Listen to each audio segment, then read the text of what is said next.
Well, hello and welcome to the Difference Makers Showcase.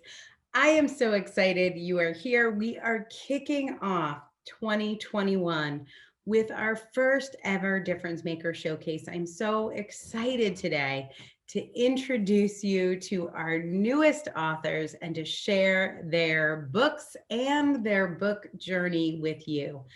I'm Dr. Angela Lauria. I'm the CEO and the founder of the Author Incubator, and my co-host today is my partner in drama and content, Ramses Rodriguez. He is the program director at the Author Incubator, and he is in charge of our favorite thing in the world, which is author success. And Ramses, you have done it again. Yes. 13 authors, and they all finished. You didn't drop any of them on the floor. No lost babies. They're all here. Well, we're going to introduce, I know we've got a couple of authors that couldn't be with us on the showcase, but all the books got done that we wanted to launch this month. It's a great collection. We've got a great show today for people who are tuning in. We're going to cover the whole pantheon: life, work, business, body. We've got it all. You have now, we haven't done a count lately, but you've definitely helped hundreds of authors get their book finished. But the last year, wow, people have gotten their books finished through so much chaos. What are some of the stories that come to mind for you, challenges that people have faced, good ones, bad ones, whatever, and still gotten their books done? Well, I hate to be the obvious one, but COVID, a pandemic, writing through a pandemic has been challenging for so many. We have a lot of parents who wrote with kids at home, with students at home, teaching their kids, also just moving from working in an office to working at home. A lot of people, a lot of our authors, as you're going to meet today, are entrepreneurs or starting a business, and they are starting from home with the kids while the spouse is also working. So that those pose technical challenges, those pose strategic ones, and of course, energetically, you kind of have to be in a headspace to write. And they did it. And of course, they showed up with us and we got them through. I know you have had experiences with narcissism, and God knows we've done a lot of books on narcissism. So I want to talk about, when is it legit to not finish your book because of COVID or some of those other things? And when do you know to push people because they're using it as an excuse? In other words, how do we make sure we're not gaslighting the clients and they're still getting their goals? How do you find that balance? Yeah, that balance is tricky, and it comes from actually listening. So one of the benefits of showing up to my calls, to your calls, when we're working with them directly, you'll hear from their experiences in this show. Is there's no substitute to listening. I have to hear you and hear what's going on. There is always a level of thought drama. There's always a level of what we have power over in our circumstance. And identifying that is usually your key. Because I don't think that there's any real situation that doesn't feel awful or real, that it is a big obstacle. When it's an obstacle, is an obstacle. It's always about identifying what that is, what you have control over, and how we can actually make space for you to become the transformational author that you were meant to be anyway. Yeah. Yeah. I think the moment somebody decides to be a difference maker with us, who says, I want to be incubated, put me in the incubator. I want to get a project out there.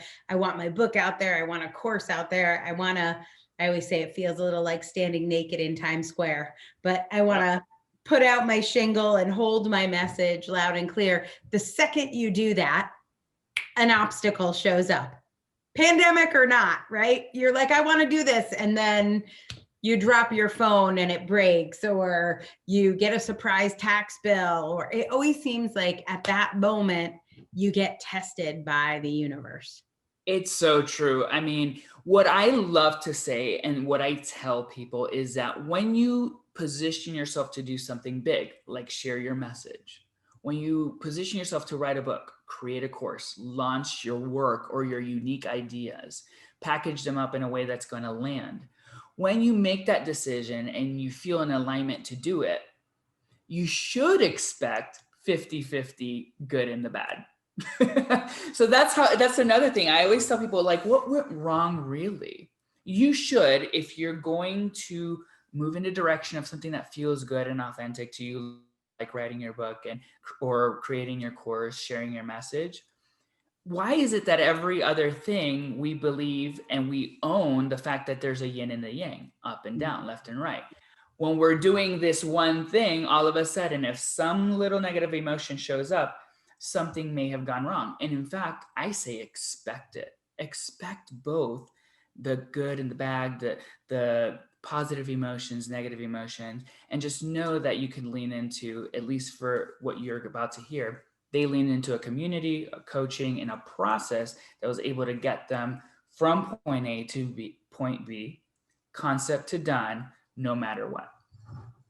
I love that. I love that. And if you are here, you're listening, and you have ever been in that situation where you signed up for something, whatever it was, and the minute you signed up, an obstacle showed up, share that with us in the chat. Let us know you're paying attention.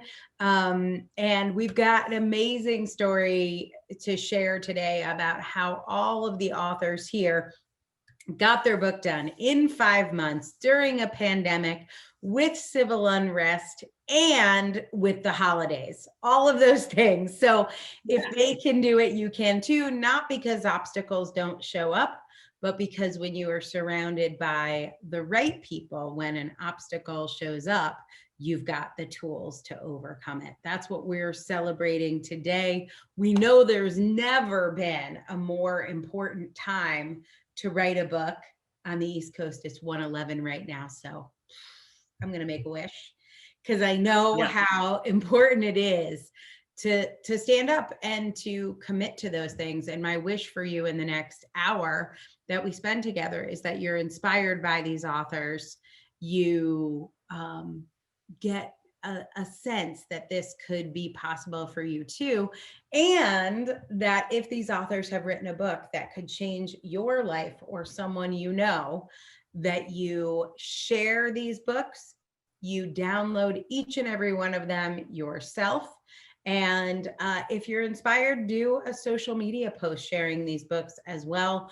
We love to get the word out for all of our authors, and we're happy for you to be a part of it. Every single book today is available as an ebook at no charge. Print books will be out in a couple weeks. We are giving you the sneak peek, the advanced look, and your chance to get these books for a very limited window of time for $0. So if you hit buy now, and you'll be buying it for $0.00, buy now, you'll be able to add that book to your library. Even if you don't have a Kindle device, it'll be on your phone as an app. It can be on your computer, and you can read it on the cloud. You can get each and every one of these books for the low, low price of nothing, as long as you click on buy now. I know it's weird because you'll see read for free. You don't want that button. Click the buy now button, but you're buying it for $0. Do that as I introduce each of these authors. Now, one of the things that does is it helps them hit bestseller status, which is a fun thing we do here to help reach more people. When you hit bestseller status on Amazon, Amazon will use their email list of 3 billion people, and they will promote your book to their list. That's why we like our authors to all hit bestseller status. But we want the book in as many hands as possible. And you spreading the word and you downloading the book helps make that happen. Hitting bestseller status makes that happen. And Ramses, we already have a bunch of bestsellers today. Did you know that? Oh my God, I heard of one. No, Wow. there's a bunch. So where you're going to get to meet all of these authors, but Vandy Verma and Robin Wynn are both 2-time best-selling authors now. These are their second books, both already went to the top of the chart. And then we've got 3 first-time authors that have already established themselves as #1 bestsellers on Amazon: Erica Allison, Anthony Santias, and Vanessa Degroot. So you've got best-selling authors to meet. We've got a big agenda to get started. If you're listening, have a notepad ready so you can take notes on these authors as you meet them. Please think of, during the interview, one person that you want to tell about this author. It's one specific person. And for each of the authors, if you could make an introduction to someone along with the link, which you will see in the chat. As I said, we love hearing about you. So as the authors come up, if you have questions, if you know the author and you want to do the shout out, if you want to find out if the author is single, go ahead and ask your questions, put your comments in the chat. We want this to be interactive. And we really want to celebrate each and every one of these authors. We do have 2 people who could not make it today. One was for technical problems, such a bummer, but I really want you to know about her book. Her name is Vera Lurie, and she is the author of It's Not Careless to Care Less.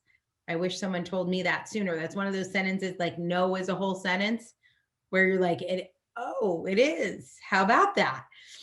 Well, It's Not Careless to Care Less, How to Care About Others Without Betraying Yourself is the newest book from bestselling author Vera Lurie. Very excited about that book, and I bet you know someone who needs it. You should be able to see that link. We'll also send emails out with the links and have it on our website. But Vera Lurie, It's Not Careless to Care Less. Get that book. We had another author who, due to some childcare chaos, could not make it. Ramses, why don't you tell us about her? Yes, you're going to hear now from the author of Evolve Together, The Spiritual Woman's Guide to Rediscovering Intimacy in Your Marriage. Listen, you're going to see, if that title didn't resonate with you, you're about to hear an interview. Remember how we said we get you done no matter what? We had a little interview where we were able to talk to her privately. She was able to submit her interview and video about her book. We're going to see if we can roll that right now. All right, let's roll the tape.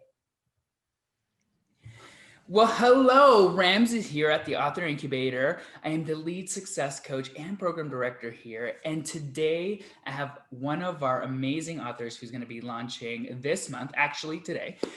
She is the author of Evolve Together, The Spiritual Woman's Guide to Rediscovering Intimacy in Your Marriage. And guess what? She's actually a second-time author with us. And I'll let you know a little bit about her first book, but I really want to dive in to Evolve Together. Megan Day, welcome. I'm so glad you're here. Thank you. Awesome. Listen, this title is amazing. The Spiritual Woman's Guide to Rediscovering Intimacy in Your Marriage. Already, I feel like this is so pertinent. So many people are wedged up against their hubbies during quarantine, during this time, and they're discovering a lot of things about their relationship that may or may not have been discussed or been avoided. So I kind of want to know, within the context of the landscape, what your book is about. Why did you write it? And how do you think it's relevant right now? Yeah, thank you. I wrote this book for the spiritual woman who has really gone deep into understanding her connection to divinity and the world and her inner light and her strength. And yet at the same time, she's been kind of rediscovering herself, but she's noticed that her relationship with her partner has kind of withered away. Mm-hmm. And there's almost this feeling that she's moving ahead and evolving, but her partner doesn't have the ambition or the understanding of all of these other things that she has learned. And it feels almost like she's leaving him behind. So she's really craving that reconnection with her partner. So powerful. I know I actually experienced something very similar in a previous partnership just this past year. But I'm curious, what is she saying, or how is it showing up in her life specifically that she knows she's expanding or growing out of the relationship? What kind of tangible things, if if your person is listening right now, what is she experiencing that's letting her know, this could be me? So she's gotten a glimpse into this powerful, almost like a magical realm, Okay. and she's feeling really energized by it. And yet at the same time, she's scared to bring that up with her partner because she fears that her partner is going to either ridicule it or not really understand how meaningful those experiences have been for her. So they're just not on the same page, and she's feeling very afraid and alone. Now, what would you say to the person who just heard what you said? She's at home, she's like not able to get on the same page with her partner, and she feels like she's growing. She's experiencing kind of a magical realm, like you said, which is pretty, it's amazing. Mm-hmm. But what would you say to her if she heard what you just said and then is sort of also afraid to pick up your book because she'd be kind of admitting to it, right? Like she has to be a little bit like, she'd be like, oh, I think she's talking to me. What would you say to her right now if that was the person who responded that way? Yeah, well, I would say, if any of that feels like you and you feel like you identify with that feeling of moving ahead and really wanting to expand further, but being fearful of your partner not doing so, this book is for you. And I would say it's not too late either. It's not too late to rekindle that connection with your partner. And, there were experiences in my own journey as well where I would go down to my basement. I would have a call with, one of my coaches or with one of my energy healers or something like that. I would have an amazing experience. She would tell me about people in my past that are kind of guiding me, things like that. Right. And Sure. then I would go upstairs and then I would come to my husband and then he would ask me, how was your call? And I would say, oh, it was good. I was afraid to kind of go into more detail about what I had experienced and the different sorts of things that I was drawn to that were helping me heal. Right. That's very powerful.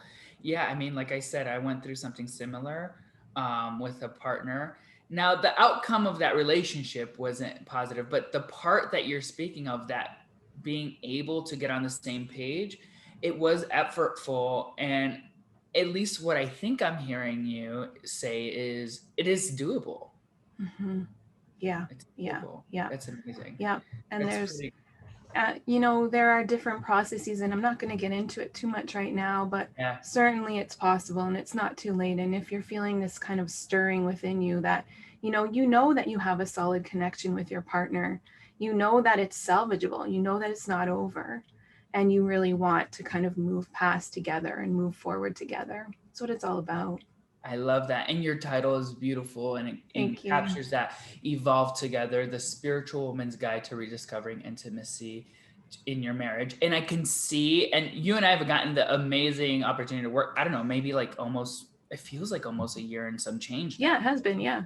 Yeah. And you wrote your first book, New Mom, New Job, How to Make the Right Choice When Maternity Leave Leaves You Wondering. And you're in this interpersonal space and you're bringing so much of your experience as a coach into this area of helping the spiritual woman evolve with her partner. I think is such a beautiful gift. So if this sounds like you, everyone, all of you, if you sounded like your ear was perking up when you were hearing her, pick up a copy of Evolve Together, The Spiritual Woman's Guide to Rediscovering Intimacy in Your Marriage. We worked, like I said, together for some time, and this is now your second book with us that you just launched.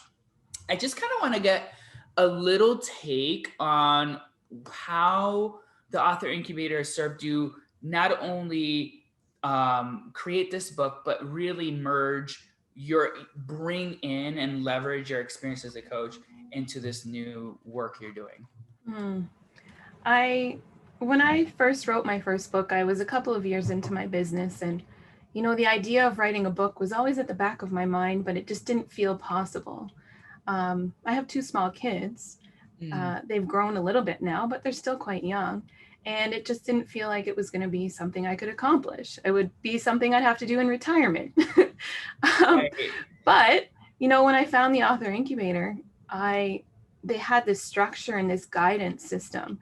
And it helped me to carve out the time that I needed to write these books, to understand what my expertise were so that I could share that in a book and get it done. And it's been incredible, the coaching that I've received. It's not only about getting the words on the page. No, it's about what you're doing with that and the importance of it. And, you know, it helps that it's been part of my journey, right? Part of my journey to evolve as well, because it's a process.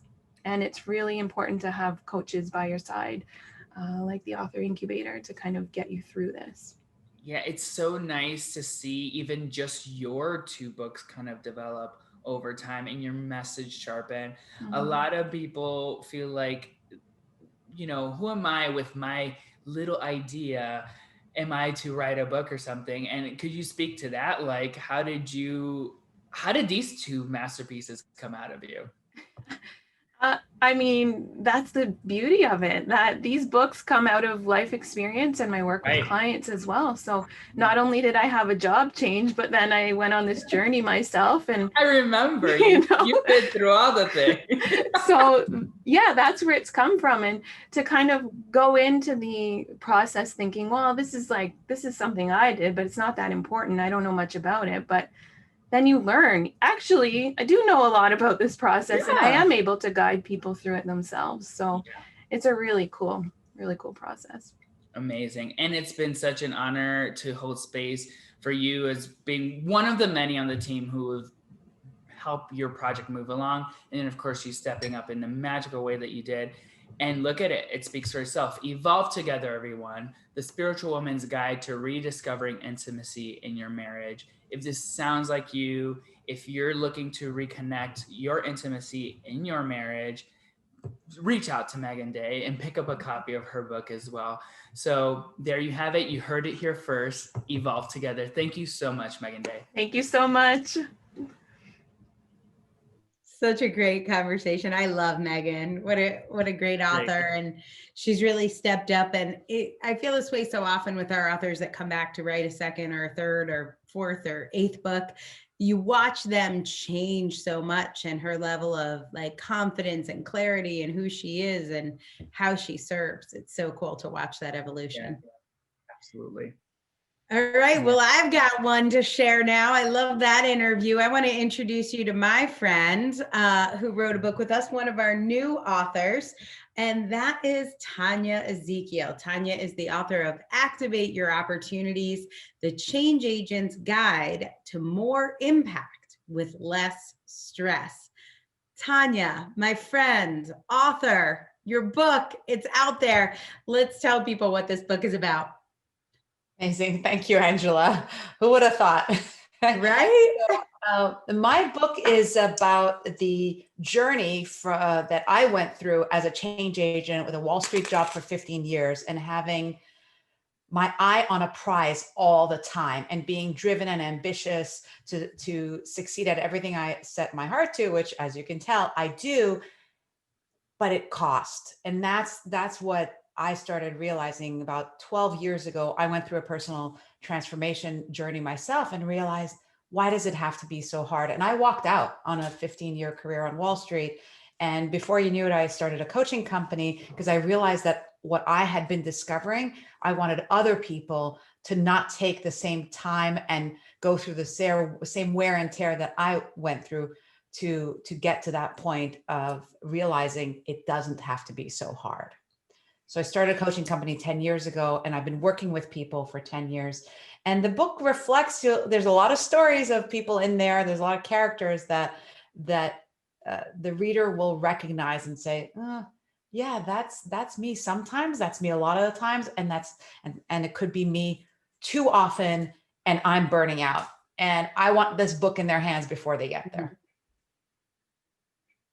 So one of the things for me, I spent 17 years or so in corporate, and there's sort of, in my experience, kind of an 80-20 rule where there's 20% of the people doing 80% of the work in corporate. And I thought of myself as a change agent, like one of those people, like I'm the one that's doing the work. And I think when you're on that, I don't know if it's not, it is sort of like a roller coaster, but it's like a hamster wheel. It feels like if I pull back, I'm not going to be able to make an impact. And the only way to make an impact is to keep working harder and harder. But at some point you run out of hours in the day. One of our authors, actually, Janine Latini, who is from Booz Allen, was at Booz Allen a long time. She talked about how she created a mini day. So she'd go to bed at like 10 o'clock at night, but then she'd wake up at 2 and work for 4 hours and then sleep again. So she had a little mini day. I'm like, that was like one of her productivity hacks. And she was definitely in the top 20% at Booz Allen. But we get so creative trying to come up with like more time, more efficiencies, less time with our family, like give up more and more. Is there a way to still have the impact we want to have and be that change agent without giving that up? Because there were plenty of people that set examples for me of how to just like phone it in, but I don't want to phone it in. I love that example because it's true that there are definitely hacks, and we're hackers, right? I'm a hacker. Like I want to get the most out of my day. I want to optimize my performance. I want to optimize my potential. And there are times that comes from inspiration and aspiration and being lit up. And then there's times that it comes from a lack, right? It's never enough. I never achieved enough. I should have gotten paid more. I should have gotten promoted sooner. What's it going to take? And that's really the difference. And that's where I'm taking my reader from, hold on a second. If you do this from lack, you're just going to crush yourself. By the way, you're crushing other people along the way, right? You're burning everybody out around you. You're like, right. And that's when you start getting these messages. Like my reader gets these messages, like walking out of a meeting, like, well, maybe I dropped the hammer a little too hard. Right. So definitely people are getting crushed along the way, but you're also crushing yourself. And when you do that, there's this illusion that the harder I am on myself, the harder I am on other people, the more I'm going to achieve. And so the journey I take the reader on for my book is to come from that place of it's never enough, it's lack, I'm never good enough, to really get grounded in who am I and what is my potential and how do I get there flying and bringing people with me, right? So we think it's the same result, but one way is easier to get there than the other and just costs less. Yeah. Yeah. So, activate your opportunities, the Change Agent's Guide to More Impact with Less Stress. It's possible to have both, and you've got some tools in this book we're really excited about. This book is definitely a way to have more impact. I don't know if it was less stress for you, but let's talk about your journey here getting this book done. You're obviously somebody who, you don't have a business like yours and a career like yours if you don't know how to take the bull by the horns and get it done. What were some of the biggest challenges of writing a book, and what was your experience like with the Author Incubator? Well, of course, I'm so grateful to the Author Incubator and especially to you because there was a turning point conversation. But before that conversation, I spent 10 years talking about a book, run a coaching company called Conductive, and everyone along the way of, wow, this is great. You should write about it. You should talk about it. You should have a book. And also I wanted to get to more people. And as a coach, and there's a lot of coaches listening to us, you know that in the time for money game as we are, right? There are just so many sessions you can spend with people one-on-one during the week. So we hack that too. We do some group stuff and so on. But really, there are millions of people who need to hear this and millions of people who need to change the way they work and the way they live. And the book is the way to get there. So for 10 years, I talked about it. I also listened to the voice in my head that said, you're a talker, you're not a writer, right? And the third thing, who has time to write a book, right? My biggest problem was time. And when I made that decision with you, and I want to mention the couple of things you said that were really like flip the switch for me. One, I said, I think I'll hire a ghostwriter and they'll interview me and then they'll write the book. And you said, writing a book is one of the most transformative experiences in your life. Why would you give that up to somebody else? And you had me at transformative. Was I right about that? Like, do you feel like writing the book changed you? Like this minute is changing me, right? It continues to change me. And so that was the one thing you said. The other thing you said, which was amazing, is the reason you haven't written a book is because you're trying to write 20 books. And that was such an aha. And talk about transformative. I had to let go of trying to jam 20 books in one. And I had to let go of that process, by the way, every step of the way. But what it did is left me in a place of knowing there's at least another 19 in me, right? And finally you said, which I did not believe, you said, you will write this book in 24 hours. I said, it takes me 24 hours to write a post, right, on LinkedIn. I'm not writing a book. That long on a Facebook post, lady. I'm not writing a, you said it takes 24 hours to write this book. And you were right. I wrote this book in 24 hours, and maybe the details are for another conversation, but I wrote this book in 24 1-hour periods of writing, right? And so, and we could talk about that. Yes. Sometimes when I say 24 hours, people picture like a day, and you can do it in a day if you don't sleep. I have had clients do that, at least 2 of them, but generally 24 hours spread out among a few days is slightly more ideal. Right. So those are the things that made it happen. Along the way, I cannot believe how much support you gave me. Honestly, to this minute, like, wow, you're going to interview me live on Facebook. Oh, wow, that's a nice perk. I can't, it's like endless. From the beginning of helping me define the structure, understand who I'm talking to, how I'm writing it, to having an editor, to the editor, that's no joke. I mean, she's all in. Yeah, and I mean, all of our editors are amazing, but I know you work with Natasha. Natasha and I have a joke that we're like secret twins separated at birth. So you got my mini me. That's she's in it.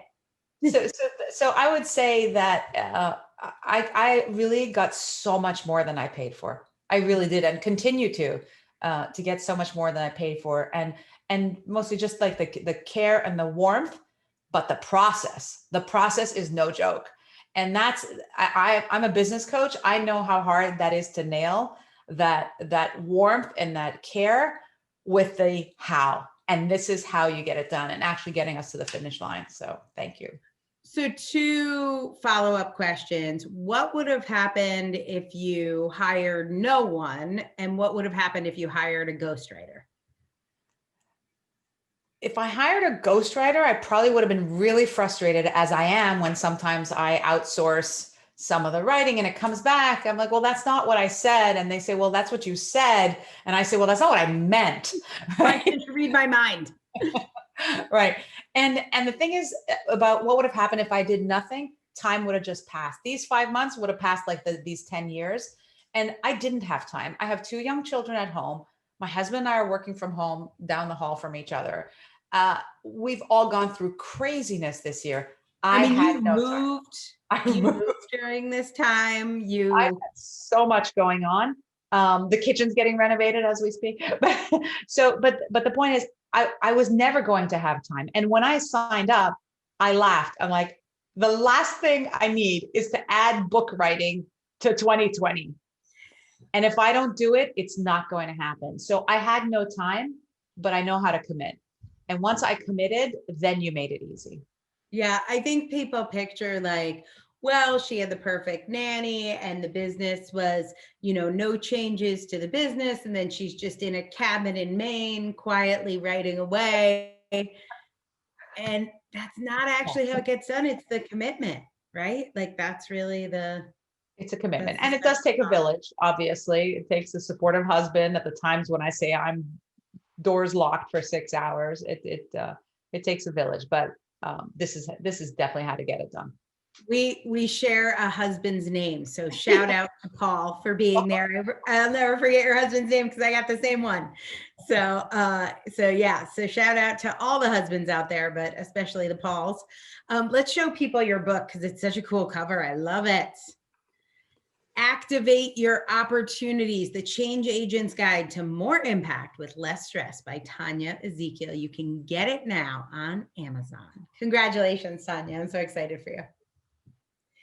I've got one more author I'm going to introduce you to before I turn the microphone over to my co-host, and that is the author of Using Your Voice, 5 Steps to Create a More Peaceful Work Environment Vanessa Degroot. And Vanessa is carrying this theme of improving our work lives. Vanessa, let's talk about the art of using your voice. What is that about? This book I designed and wrote for women who are struggling to manage difficult employees or relationships within their work environment. So often we dream of building a business or moving up the corporate ladder, but we don't consider the headaches and issues that arise in hiring and managing more people. And so often we want other people to change, those difficult people, so that we can feel better. But we can't change or control other people. The only thing we can control is how we choose to show up. And so those difficult relationships just become an invitation for us to do the work. And so as we apply my 5-step process, we learn how to reclaim our voice and develop the confidence in using it and empowering ourselves to say no and set clear and healthy boundaries so we can lead more confidently in creating that more peaceful environment we're seeking. I'm muted. I got so excited. I want to talk about this. I remember being 15. I had my first job. I worked at Kinney Shoes. Bill Brown was my boss. And my mom said to me, can you make sure you ask your boss to have the 3 days around Thanksgiving off? We're going to Florida. Just ask him for 3 days off. And I went to work every day trying to say the words, can I have 3 days off? And they were in my head, but I couldn't get them out of my mouth. And it was the first time where it felt like I was going to die. And this wasn't a high conflict relationship, right? But it was my very first time where I had to say something and I didn't know how to say it, that I was conscious of it. I couldn't actually, I'm like, I don't even know what I was afraid of. So I feel like women especially learn this at such a young age. And for many of us, we never unlearn it. Do you think it's protective? Like, why was it hard for me to use my voice in that circumstance? Or if somebody, I've had people, whatever, at work do things that I thought were not cool and I just can't get it out of my mouth. What are we afraid of? Why is it so hard to say? I think often we just get caught up in our emotions and we don't really allow ourselves to speak in the moment, and our emotions get us caught off guard.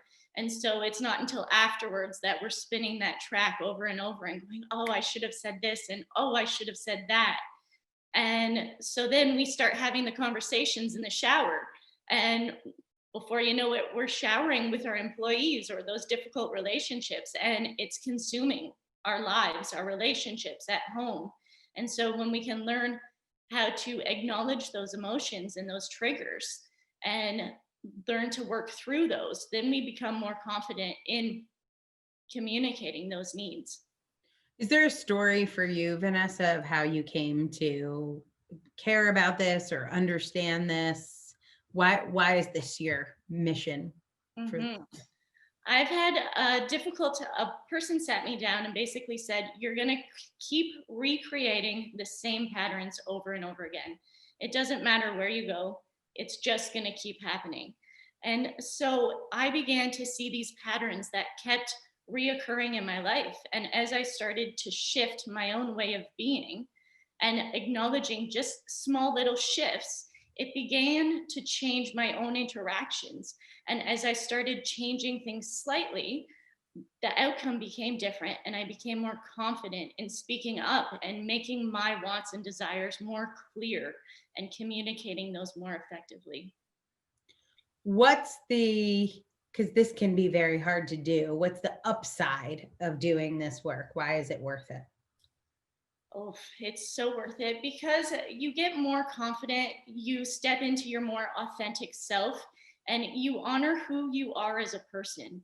And so I think a lot of us are so scared to shine brightly, but it's something that we so deeply need, especially in this moment, to reclaim who we are and what we stand for and where we're going. Yeah, absolutely. Well, you have claimed who you are with the art of using your voice, 5 steps to create a more peaceful work environment. And over the last 5 months, we've been working together on getting this book done. Is there anything you can share about your experience if somebody's watching and they're wondering, what's it like to work with these people? What has it been like for you?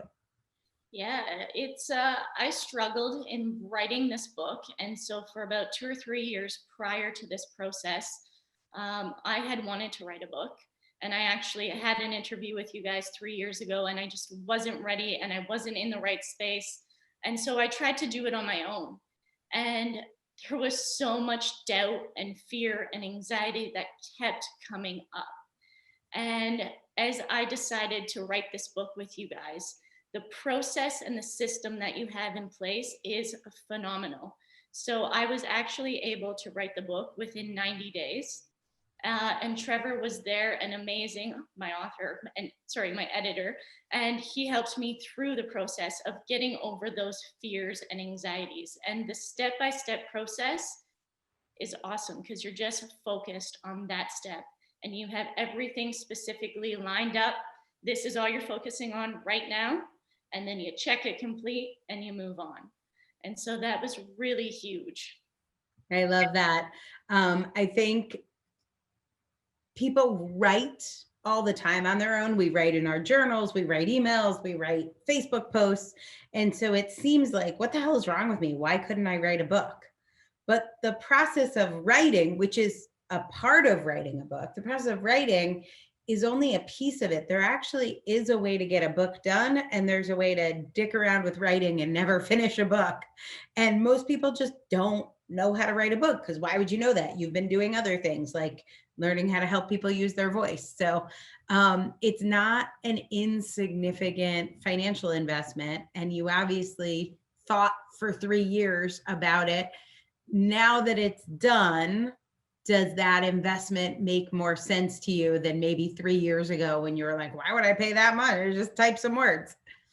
Precisely, yeah. I mean, I can see how the process that we've applied to writing the book, how I can apply that to life in general, right? Just sitting down and we were told, okay, so set a timer and just start writing.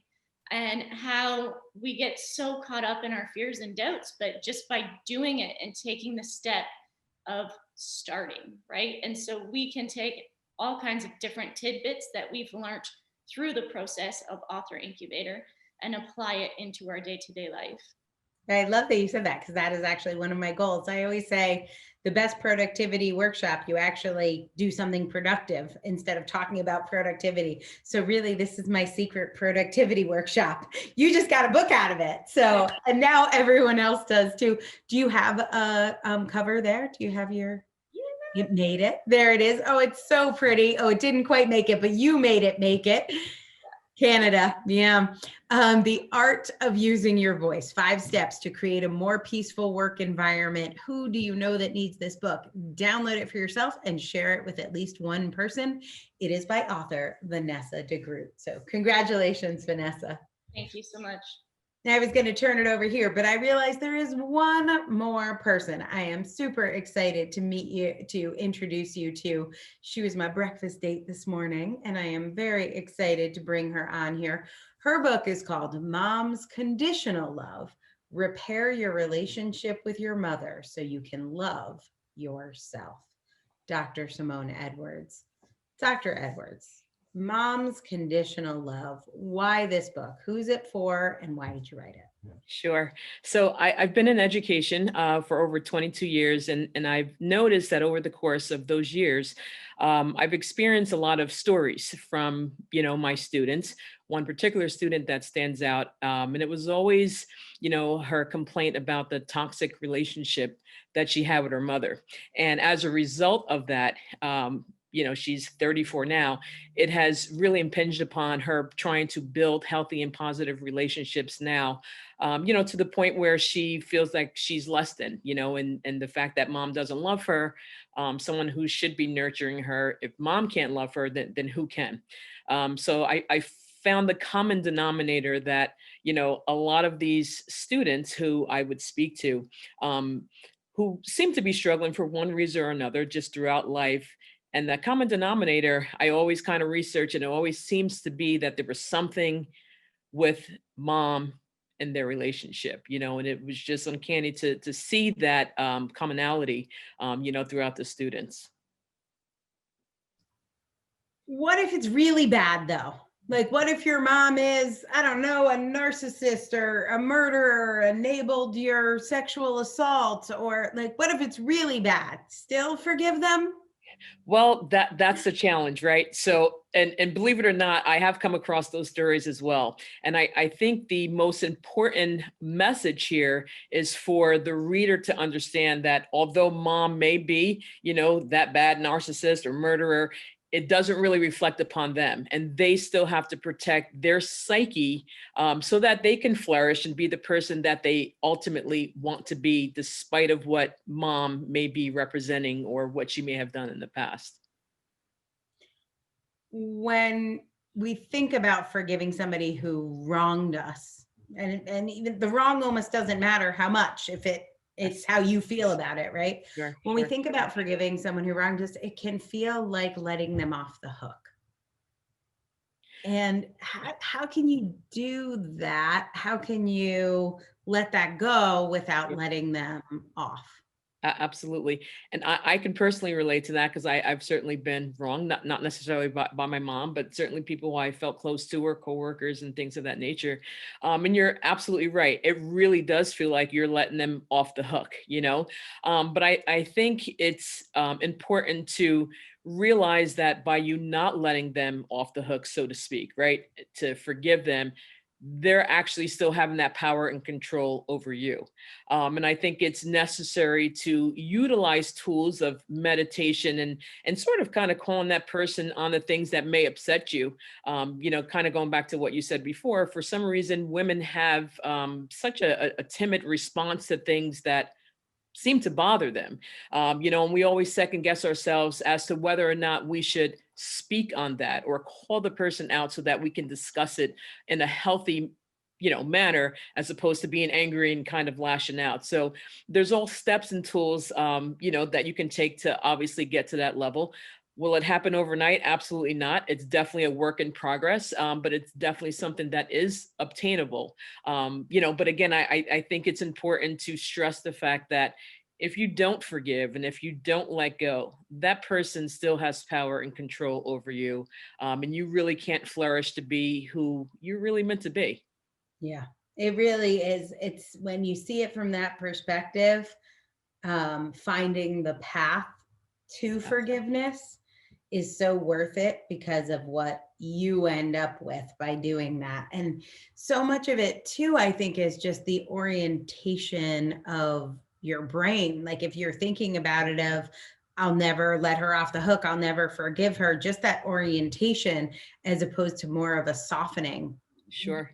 Without changing anything other than your thoughts, not even you don't have to go out to lunch. You could just kind of change your thinking and it can change the Absolutely. results in your life. Absolutely. And the thinking part, just kind of piggyback off of that, is so important, because when you have all these negative thoughts, those negative thoughts eventually turn to negative behaviors. And then it just becomes a vicious cycle of you sort of staying stuck.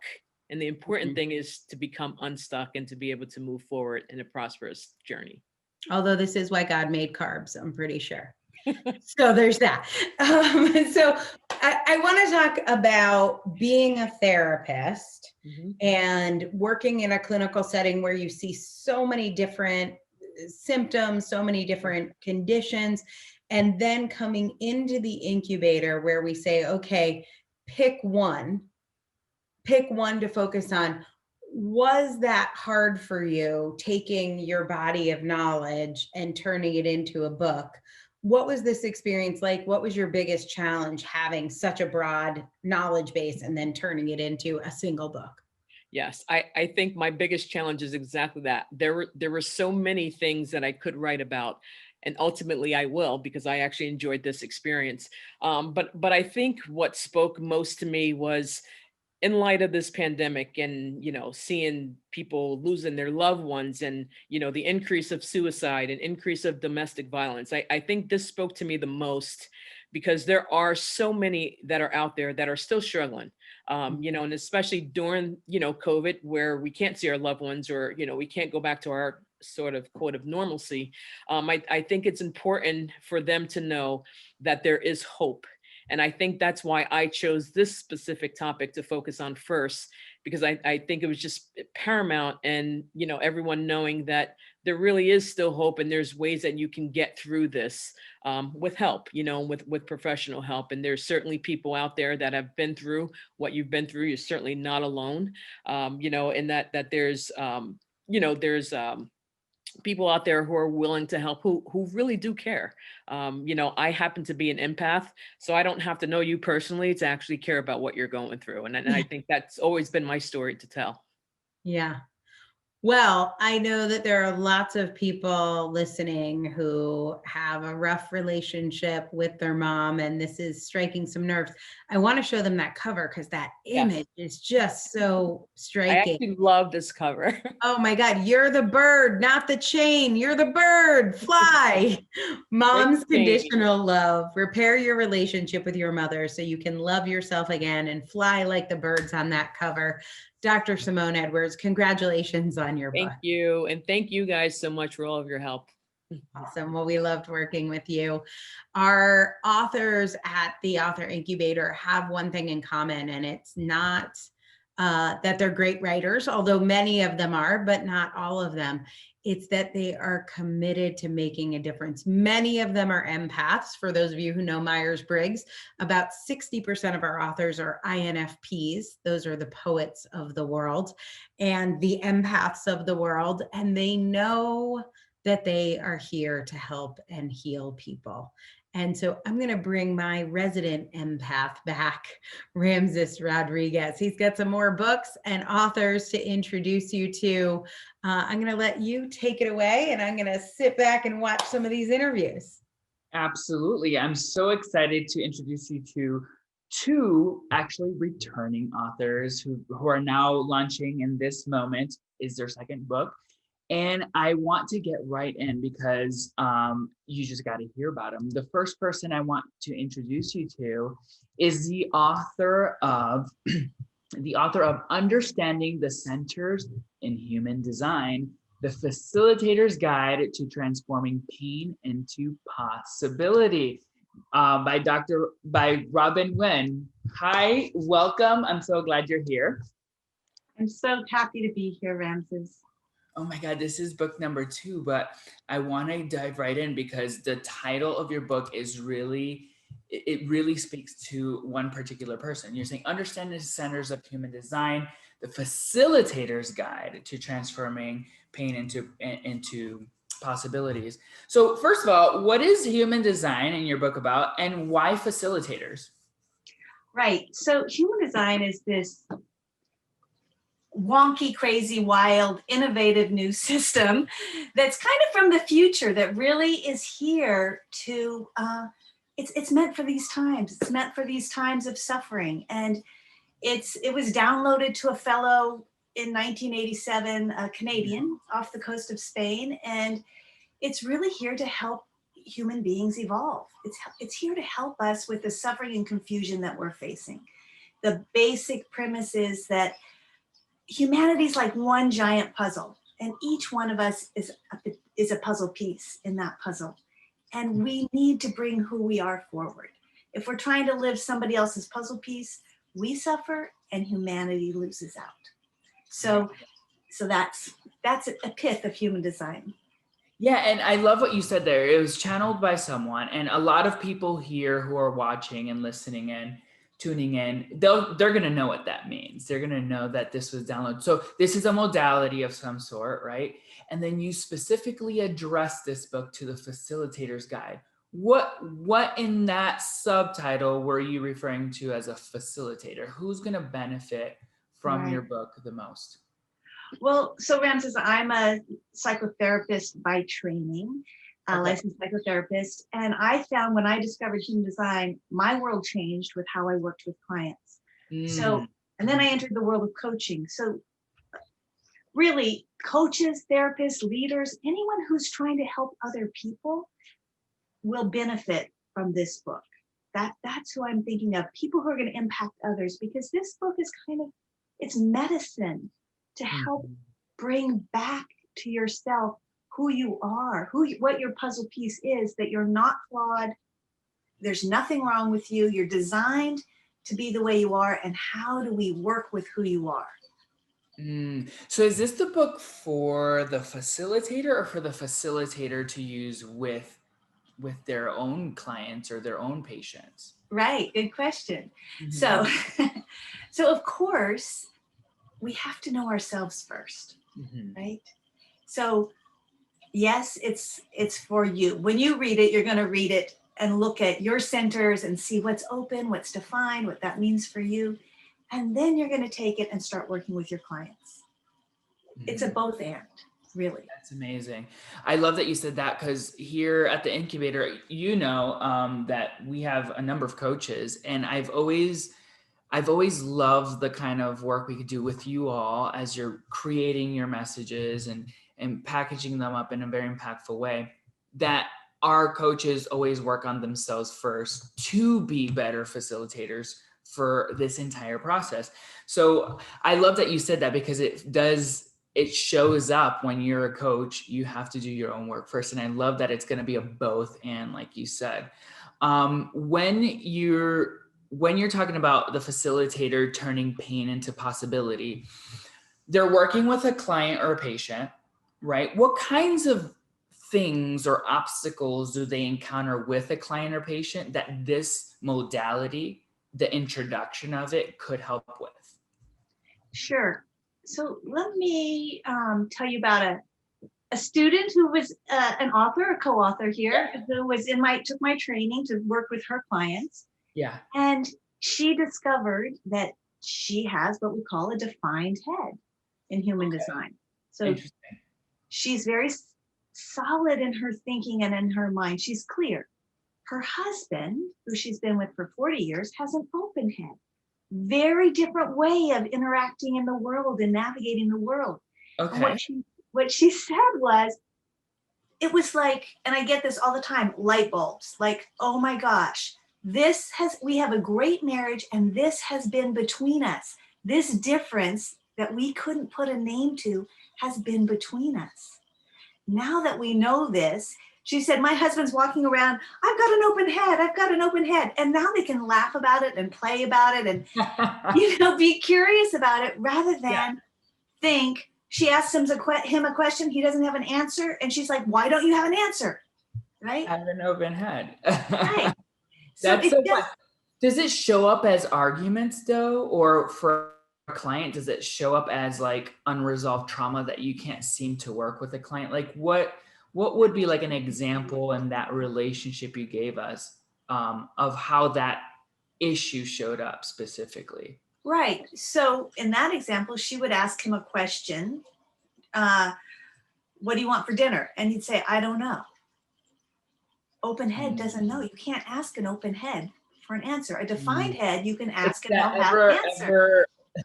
It's that ever loving, like, what do you want for dinner? I don't know. What do you want for dinner? That whole conversation. Okay. I see. So that's one example. That's amazing. I love that this is going to help both the facilitator and the facilitator work with their clients, because I think, and we see it all the time, and you've been in the community where there's a bunch of coaches. Sometimes another tool or something that's really linchpin in a breakthrough. It sounds like this modality gives you a more comprehensive approach to working with yourself and working with yourself with a client. I love that so much. Ramsey says it's all about difference, right? Respecting and honoring difference. And that's what we're in trouble with right now on this planet, right? Tell me about it. Understand difference. If you're all listening, you know what she was referring to. It's very, very true. And you have this is a big body of work, fairly. I got to look at your book and your first book. You're very into the modality of human design. How was this second time around writing this book, working with the author incubator, now that you had coaching to bring to the table and to this new message, this body of work and this large modality, because it isn't tiny. It's quite a big, massive project of work. How did we help you package that up into a way that we can now deliver to this facilitator? I have to laugh. This is my second book. I was a little cocky when I started to write it. I don't remember that at all. A little cocky because I'd already been through the process. I know this, I can do this, right?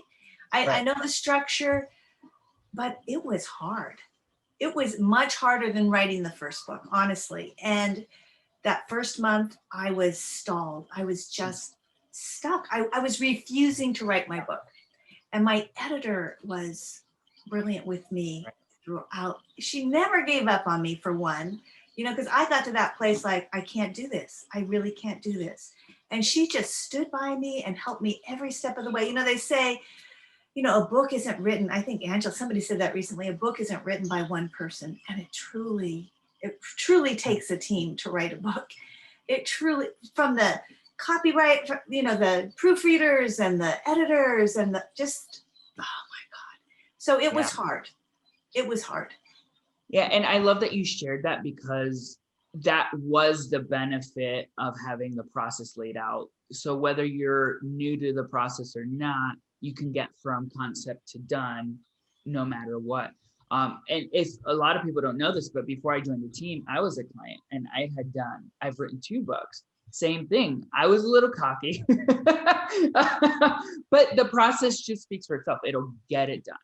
And with the team, of course, I saw that you showed up, and I think that is a testament to you. And this body of work is taking ground. It's becoming this force to be reckoned with. I see you out there. It's pretty amazing to have seen you on this journey with us. So thank you so much. I mean, once again, you guys hear it here first. It's Understanding the Centers in Human Design, the Facilitator's Guide to Transforming Pain into Possibility. Yeah, show them that cover. It's stunning. I love the cover. That's another thing. We have these incredible cover designers. Yeah. It's just incredible. Yeah, we got you, girl. You guys hear it. Understanding the Centers of Human Design. Robin, Wen, thank you so much for being here. Thank you, Ramses. Amazing. And next, I want to take you into another journey with another author. I've now seen this second-time author as well for over, a year or so. She's the author of The Widow's Guide to Dating, Sex, Love, and Relationship After Death of Your Spouse.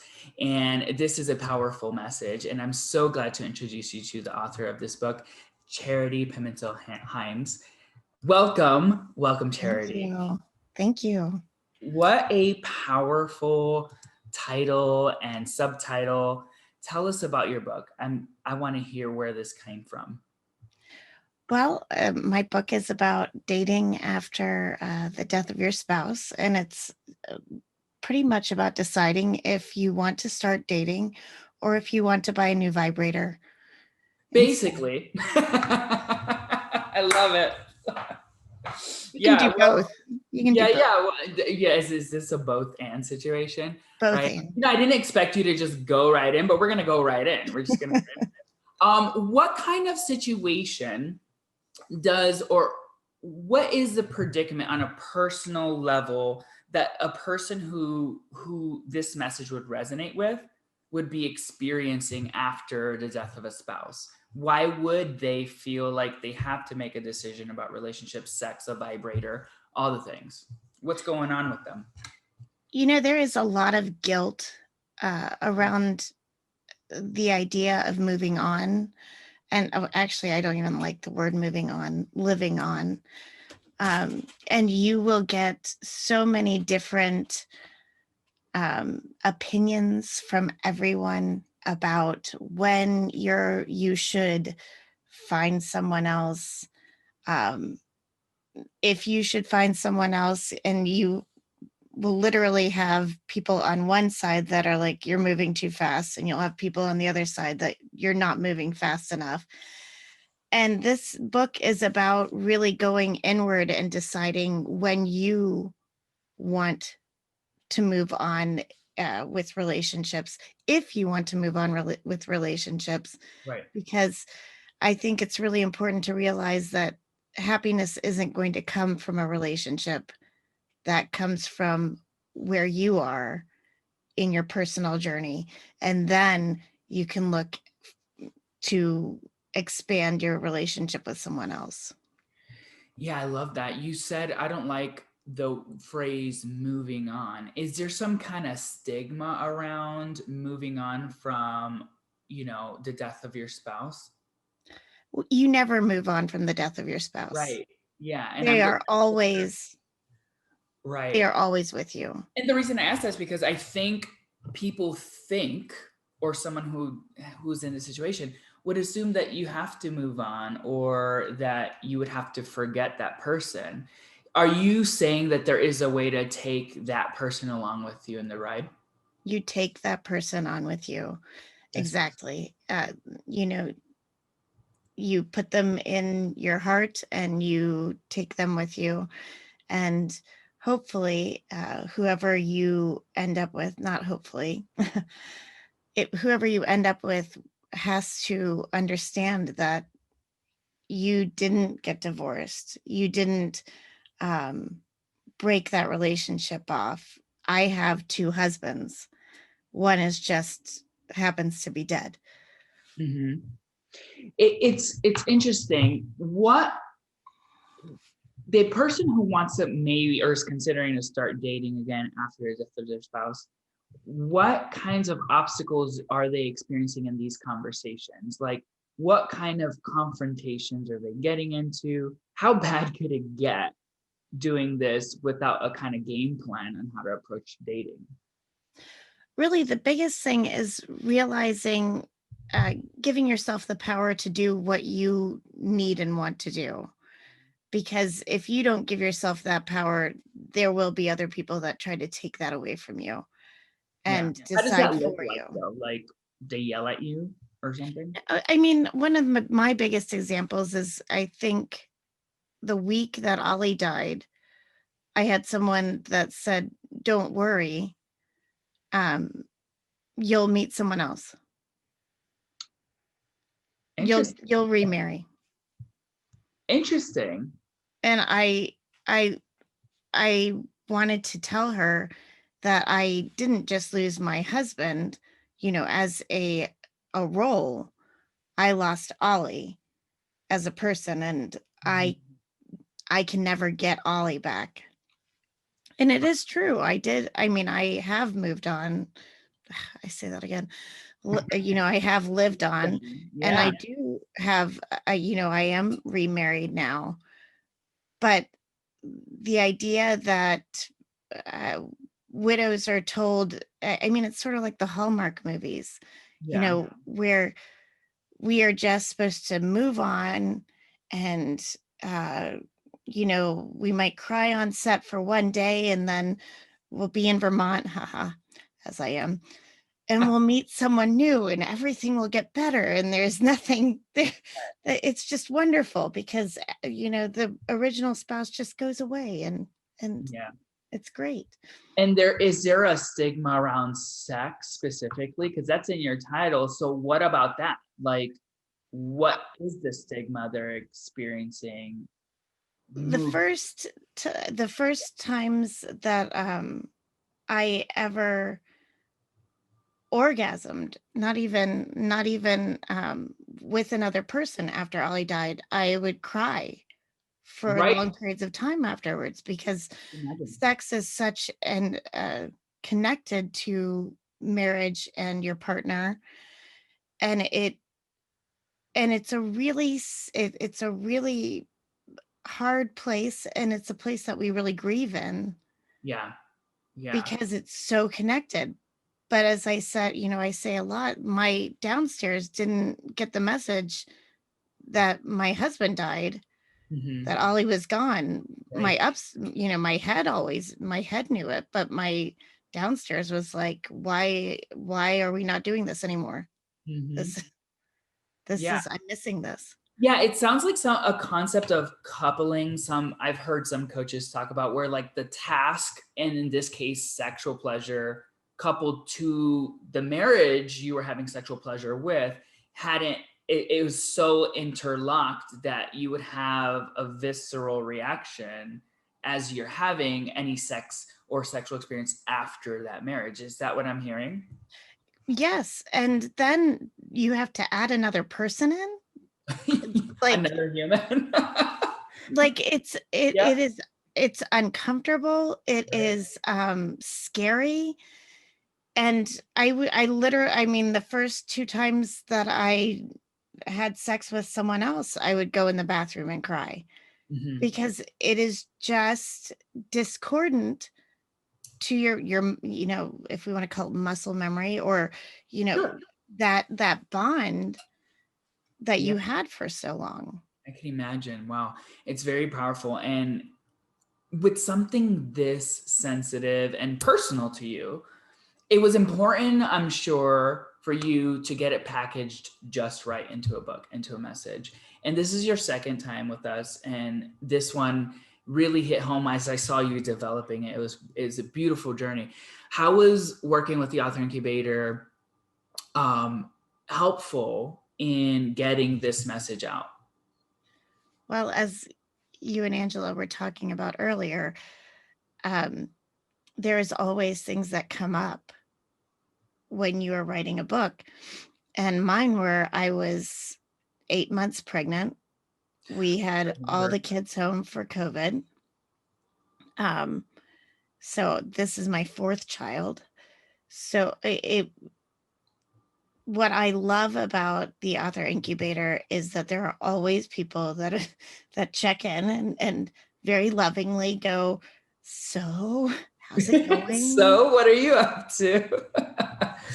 But it was Oh, I also very noticed you amazing. missed this. Can you go back? It was and amazing do that? seeing you through the pregnancy as well. Because like I've seen you with baby on arm and calls. You come and get quiet. We're so about getting it realistically done. I just love that you got to bring your entire family with.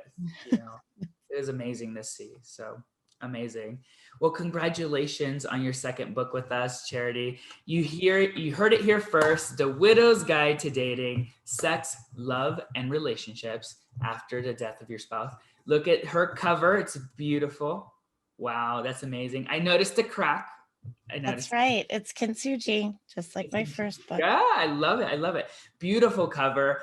Congratulations, Charity. Thank you so much. Awesome. Well, that was an amazing journey of meeting 2 second-time authors. And I'm going to bring back Dr. Angela onto the call. And I want her to introduce you to more magical. I do, but first I have to say thank you for those interviews. I love both of those authors, but that conversation you just had with Charity totally blew my mind. So many issues under the surface that we don't see, you know, not being in that position of being a widow. So I love that this work is out there. Yeah, it's so powerful. If you know somebody who is a widow, make sure you share Charity's book with them and download it anyway for yourself, because what an incredible journey that she has been on in the last couple of years. So thanks. All right, I got a couple to introduce you to. So head back to the observation deck because you are going to love our next author. I have known her for probably close to a decade, but I don't want to date either of us. So a little while now. And I'm really excited about this book. It's called Learn to Leap, Unleash Your Courage and Turn Up Your Life. Lori Jatari. Lori, my sister, how are you? I feel like when I first started my business, way at the beginning, we had a conversation and you were like, I'm going to write a book with you. Yeah. And then a decade passed and there was a pandemic and then it happened. So that was easy. Well, and I said, okay, so the whole world stopped. I guess it's time to start writing now.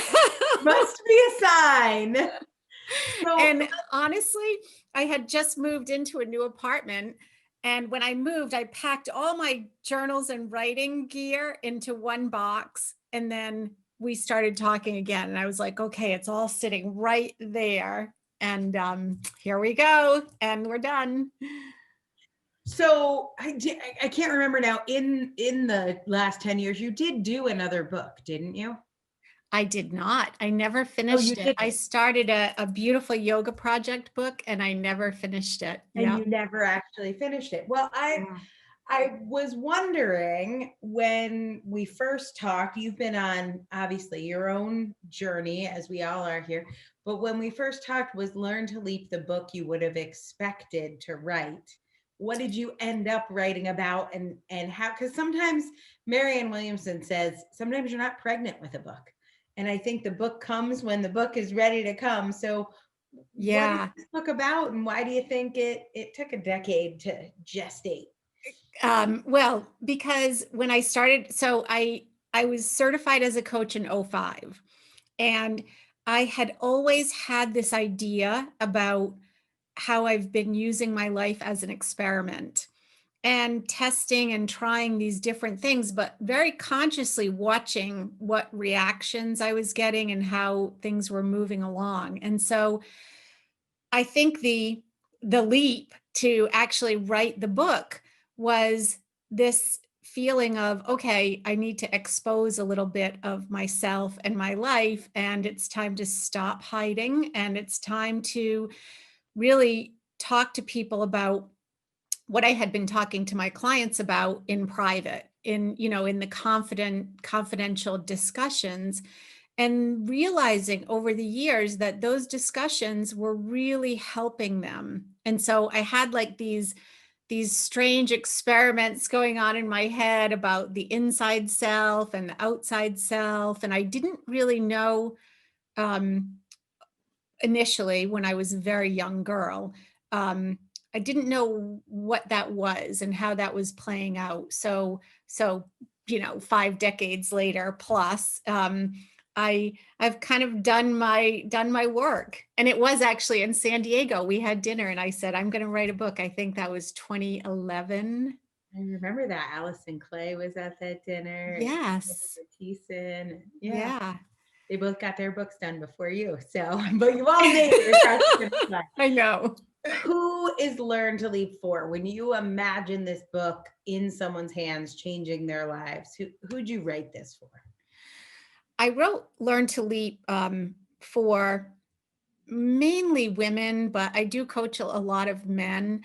And it's about, you've done all the things that you thought you were supposed to do, or you thought you should be doing. And you get to a point in your life where you feel like this can't be it. If I'm in my 50s, do I do what I'm doing until I get to retire and have fun? And if I'm in my 30s, how do I create a life that isn't where I am right now? And a lot of times we hear, you go through school, you go through college, you get your job, you do all the things you're supposed to do, and then you don't feel super happy. And someone says like, oh, well, you can do whatever you want. Just go do it. And you're just stuck. You don't really know how to go inside and ask yourself, what do I like? What do I want? How do I want to communicate this to the external world? And then how do I maneuver into moving into a better place? And for me, that felt like a lot of leaps of faith, a lot of leaps off the cliff into, okay, I'm going to start causing trouble here for people and they're not going to like it. And how do I get myself to a place that I really want to be? What do you think life coaching is most helpful with? Who do you think life coaching, your brand of life coaching, what do you think it solves the most or serves the best? I think most importantly that we're all so unique, and the things that make each individual happy can be anything that they really want it to be. And so to really understand what's I call it the inside self, and what's happening in there is truth, and you can't dismiss it. You have to express it. And well, you can dismiss it, but it usually leads to sex, drugs, and carbs. Right. Yeah. Dismiss Right. it at your peril. And for me, it was migraines and huge anxiety attacks. So right. you can try to dismiss it. In the book, I say it's going to be really hard and nearly impossible to, if you're not thinking that you want something better, it's hard to dismiss. So let's talk about your experience, 10 years of gestating a book and then 5 months of writing it. What was working with the author incubator like? What worked really well for you? What did you like? What did you love? What did you learn? Yeah, so it's been a long time. And I remember in college saying to my mom, I want to write a book about my life. And she said, you're too young. So get some more life, kid. Yeah, get a little bit more life under there. So yeah, and I was in a writing group and I had been in a number of writing groups and I was just enjoying writing. And I had this whole Tupperware bin filled with journals. I even have my grandmother's journals because she and I were going to write a book together.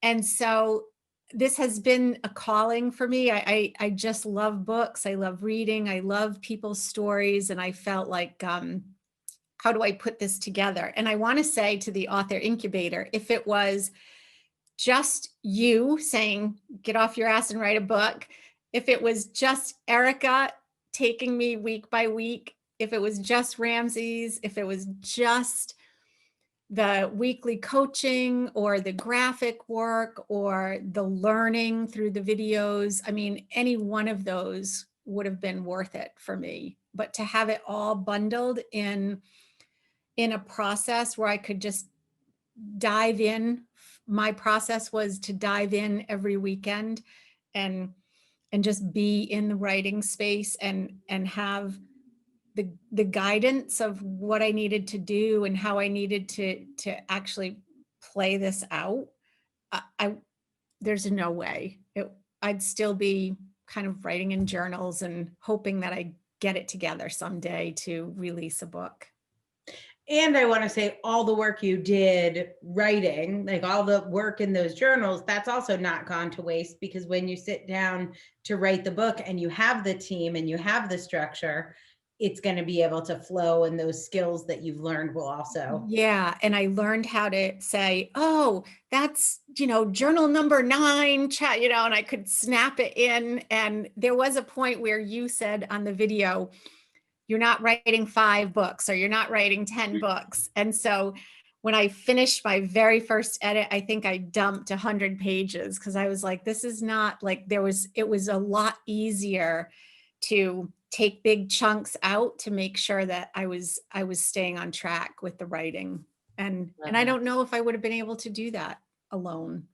Yeah, I mean, it's a combination. It's the system and then the actual people and then the deadlines, I think, are a big thing too, because work expands to fill time. Yeah, if I learned anything, we could spend as long as we want on a book. And now Learn to Leap. Can we show it to people? Yeah, with pleasure. With pleasure. I picked this. It took me a long time to pick this photo, but I just love it because it's all powder and it's just like, yeah, it's absolutely gorgeous. Learn to Leap, Unleash Your Courage and Turn Up Your Life by Lori Jatari. Lori, congratulations. And I'm so honored to have the chance to work with you on this book. So me too. Thank you so much. I really enjoyed it. And it's great to see you on a regular basis. Great to see you too. Well, congratulations, Lori. And make sure you get a copy of Learn to Leap. It is really about the journey we all have to go through. And so this is a great one. What I would do right now is go ahead and download it and then give it to 3 or 4 of your friends, and you can have a little Zoom book club. Get together, read a couple chapters, maybe drink a glass of wine or a cup of tea, and share your thoughts. Learn to Leap is a great book to share with friends. Our next author is the author of Becoming Unstuck, The Essential Guide to Always Know the Next Step for You by Anthony Santillanes. I don't know how I did there. How did I do? You did good, Angela. Thank you. Thank you. And if I may, Angela, I just want to, I do not take it lightly that I am the only guy on this stage with all these incredible women. My mom, she was a huge inspiration, and she's in my book. She's mentioned several times, and I just yeah, I just want to let everyone know I feel extraordinarily privileged to be sharing this audience right now. We only let the cool guys in the club. So you made it in, you had the secret password. Thank you. Well, we are extra picky though with letting guys in, because it is, you really do have to be confident in your message to be, you know, in the minority in our group. So this work that you do, becoming unstuck, you've been doing it for a while. I want you to talk about why the book and your process, and a little bit more about who you are and why you wanted to get this book out there. Absolutely. So this book is really for that person who, you know, it has sort of checked all the boxes, right? They've checked all the boxes in life. They went to the right school. They got good grades in high school, right? They got the good job. They've got the good relationships, and yet they feel like there's still something there, right? You know, that there's still something more to be had in life. And so what my book does is kind of just takes them through that as to, you know, what are some of those mindsets, philosophies, what are those processes, and, you know, how can you apply them? What are some of the better questions to ask instead of what should I be doing? You know, maybe what could I be doing? And really going down those roads. And for me, I mean, I'm going to sound a little bit kind of like a little bit of a repeat here for just a sec, you know, because I think Lori, she's clearly my kindred spirit over there. I was so in tune with everything she was saying. You know, a lot of what I've done is somewhat similar. You know, when I was in the Army as a logistics officer, you know, I got to lead soldiers in you know, 2 deployments to Iraq, and there was a lot of you know, there's a lot of things that you go through while you're there that is captured in the book. I don't explicitly describe it that way, but it's things that, you know, in private between me and my soldiers really sort of got us through those things. And then even after that, when I was in manufacturing and most recently, you know, in a software company, where I'm having these one-on-one conversations, I'm doing masterminds, those kinds of things. And for me, the book was an opportunity to really take that to a new level, and take that to those who, you know, unfortunately, you know, maybe they don't find themselves in Texas where I'm from. You know, maybe, you know, our paths just haven't crossed because of industry, whatever that might be. Yeah, I didn't want there to be any excuse not to be able to connect with them and work with them. Who are the people that you feel most called to help? I know your company's the Efficacious CEO. Do you work with a lot of business owners? So actually, it's funny you bring that up. You know, that's a brand new endeavor. So we just went live on January 1st. Oh, congratulations! Thank you. You know, so for me, I definitely prefer to, you know, I guess my preferred audience is that young junior leader who, you know, who really, I think in life, again, it's easy to grade and evaluate ourselves, you know, again, academically, in terms of physical performance, right? You know, did you run the marathon or not? You know, whatever that might be, or did you save your money like you were supposed to? But I think in terms of leadership, it tends to be a lot of gray there. And not just in terms of how you lead, but how do you carry yourself as a leader? How do you, you know, how do you make sure that your stuff is in order so that you can then guide and lead effectively, you know, those who you've been charged with that duty and that responsibility? How do you think your work as a coach is different than the leadership work you did, say, in the military or in corporate?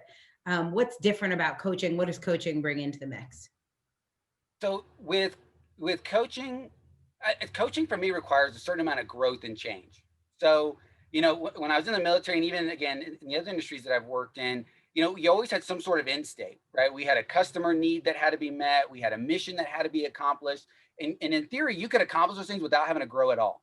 We had a process, there was a standard for that. But in coaching, you know, just again to kind of borrow some words from Lori, you know, she said, you know, we're all unique, right? There is no sort of standard operating procedure that says, well, you know, if you just do A, B, and C, you'll be good, I promise, you know, and just follow this through for the next 65 years until you retire, and you'll be good.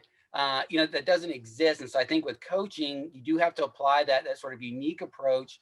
And there has to be some sort of growth involved. If you're not a different person by the end of it, either as the person being coached or the one doing the coaching, you know, there might be some opportunity there.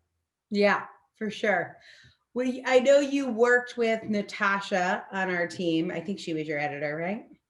Yeah, I had Natasha and Trevor. And Trevor, oh, awesome. What was that experience like, working with an editor, sharing these ideas with someone else, maybe before they were ready for the world, and then refining that with someone, that kind of partnership? How did that work for you? And what were some of your experiences getting this book done? Yeah, I have to give a ton of kudos to Natasha and Trevor. They were both, for one, they were both very candid. They know what works, they know what doesn't work. One of the things that I had to do very early on was when I was trying to describe who my ideal reader was, I was describing myself 10 years ago. One of the things that was interesting, Natasha, she asked me, she said, well, yeah, but 10 years ago, would you have read this book? And I was like, well, no, I wasn't doing that back then. And she's like, well, okay, well, then you're not the Not ideal. it. So we went through that, and I think just being candid that way, just being very open, transparent, they were also my cheerleaders. During this process, you mentioned early on that, as soon as you say you want to do something, the universe is going to ask you, are you sure? Are you sure you want to do this? And for us, I started in August. And a week later, we downsized from our 1,300 square foot home to a 300 square foot RV. And that, we being me, my wife, our 4 kids, our dog, we had 3 hurricanes. We were living on the Texas coast. So we had 3 hurricanes, 2 of which we evacuated for. And then, as I mentioned, I was transitioning from my career, training my replacement to get my business going and getting it launched. So yeah, the universe definitely was there to say, are you sure? And fortunately, Trevor and Natasha were there to say, yeah, he's ready. And yeah, it's just been absolutely awesome. I love that. I love that story. And there's been so much change and upheaval in the last 12 months. And it seems like there's a new alignment happening. Everything, it's like somebody shook up the game board. And I know your game board has been shook up here, but being able to serve and help people, to me, is the beacon through any sort of change. And I know that's how Trevor and Natasha felt, because they've got their stuff going on too. But you stepping up with Becoming Unstuck, the essential guide to always know the next step for you. Let's show people this cover. I love it. It is right there. It's amazing. I think they did a great job with that cover. Anthony Santillanes is the author of Becoming Unstuck, the essential guide to always know the next steps for you. This is another one that you can really do with friends. If you are finding yourself stuck at work and you have been sitting around complaining with your friends about your job, your boss, how other people got promotions and you didn't, maybe you got laid off and you got to go find another job and you don't know what you want to do, grab those friends, stop whining, and start reading.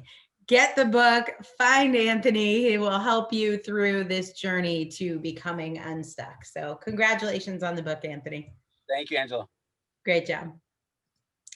Our authors come to us because they know they have a calling. It's on their heart to write a book, not because they have it figured out. So many people say to me like, well, I don't know what my book is about yet, or I need to get my website done, or I need to do this or that first. But that's the journey of being with us. If you've got everything figured out, there's not really much work for us. So if your life is crazy, great reason to have us on your side. If you're not sure what your book is about, great reason to have us on your side. If you're afraid that you're not ready to get your message out there, great reason to have us on your side. If you've got it all figured out and it's perfect and you know what you're writing about and when you're writing it and every duck is in a row, you're not going to really need our help. You just hire an editor. But the incubator is really about figuring it out, staying unstuck once we unstick you, and getting it done. And our next author is such a great example of how, when you write your book with joy and from a place of service, how the pieces come together. They definitely have for the author of Gay the Pray Away, Healing Your Life, Love, and Relationships from the Harms of LGBT Conversion Therapy. Erica, Allison, thank you so much for being here and for this amazing and needed book. Thanks, Angela. I'm really excited Also, to be here. give me that jacket. Yes, I stole this from a teenage boy's closet, actually. Stepson's closet. He couldn't fit in it anymore, and I said, I can. Well stolen. That is a good acquisition. Well, you know, your book is about recovering from the harms of LGBT conversion therapy. It's pretty clear who it's for. I think what people want to hear from you, Erica, is your story. What's your journey, and how has this become a calling for you? Absolutely. I had no intention of writing this book. In fact, a lot of my friends who know me, when they heard I was writing this, have said, I didn't even know you went through conversion therapy. And for me, it was one of those things where it happened. It was 20 years ago. And I just kind of, you know, I'm still gay, so no harm, no foul. I just kind of tucked it away. And it really wasn't until I'm almost 40 and I've been like kind of just bumping up into my own little edges of self-sabotage. And I've started unpacking, I was unpacking that and I was saying, what is going on? Why am I still like a coach said to me, it seems like you have one foot on the brake and one foot on the gas. What's going on there? And it was really when diving deeply into what is going on that I realized there's still some long-term harms from that thing that happened 20 years ago that I pretend wasn't a big deal. And it was really just coming into the awareness of that and saying, wow, this is still showing up in my life. I'm a confident person, I'm a successful person, and yet deep down in the recesses, I have some wiring that tells me I'm not lovable, I'm not good enough. There's something wrong with me, basically. And again, like that was a surprise for me to even realize. And once I realized it, I started looking at like relationship patterns, career patterns, like my inability. Well, first of all, the way that I would get into relationships where I would give up my power, give up my voice, give up my preferences because I really wanted that love, that acceptance, that approval.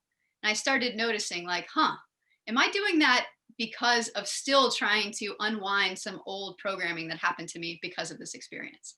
So I wrote this book because I was shocked myself to discover that there are long-term effects of this, even though I thought this was so far in my past. And I want to help others become aware of, as they're moving through life, what is the deeper healing that needs to happen? How do you really recover from this to a point that you aren't being dragged around by those voices inside telling you that you're not okay, even though on the surface, everything might look okay?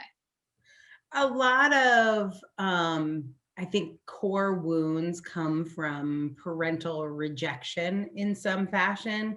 And part of conversion therapy, almost always, not always, but a lot of the time, is a parental wish you would be someone other than who you are. So I feel like whether you're gay or straight, or, you know, maybe you have some different, you know, neurodiversity difference, but I think a lot of us have experienced, certainly I have, your parents wanting you to be someone other than who you are. What happens there with that sort of core wound, whether you've done conversion therapy or not? What happens there, and how do you think it shows up later in life if you don't heal it? And that's what's been so cool about this. I wrote this thinking of the LGBT audience that might have experienced something very similar to this, with, you know, harm from religion, harm from their families. But it's amazing how many people have had that experience of just feeling not quite living up to the standards somebody else has put on them. And it's harder when it's a family member.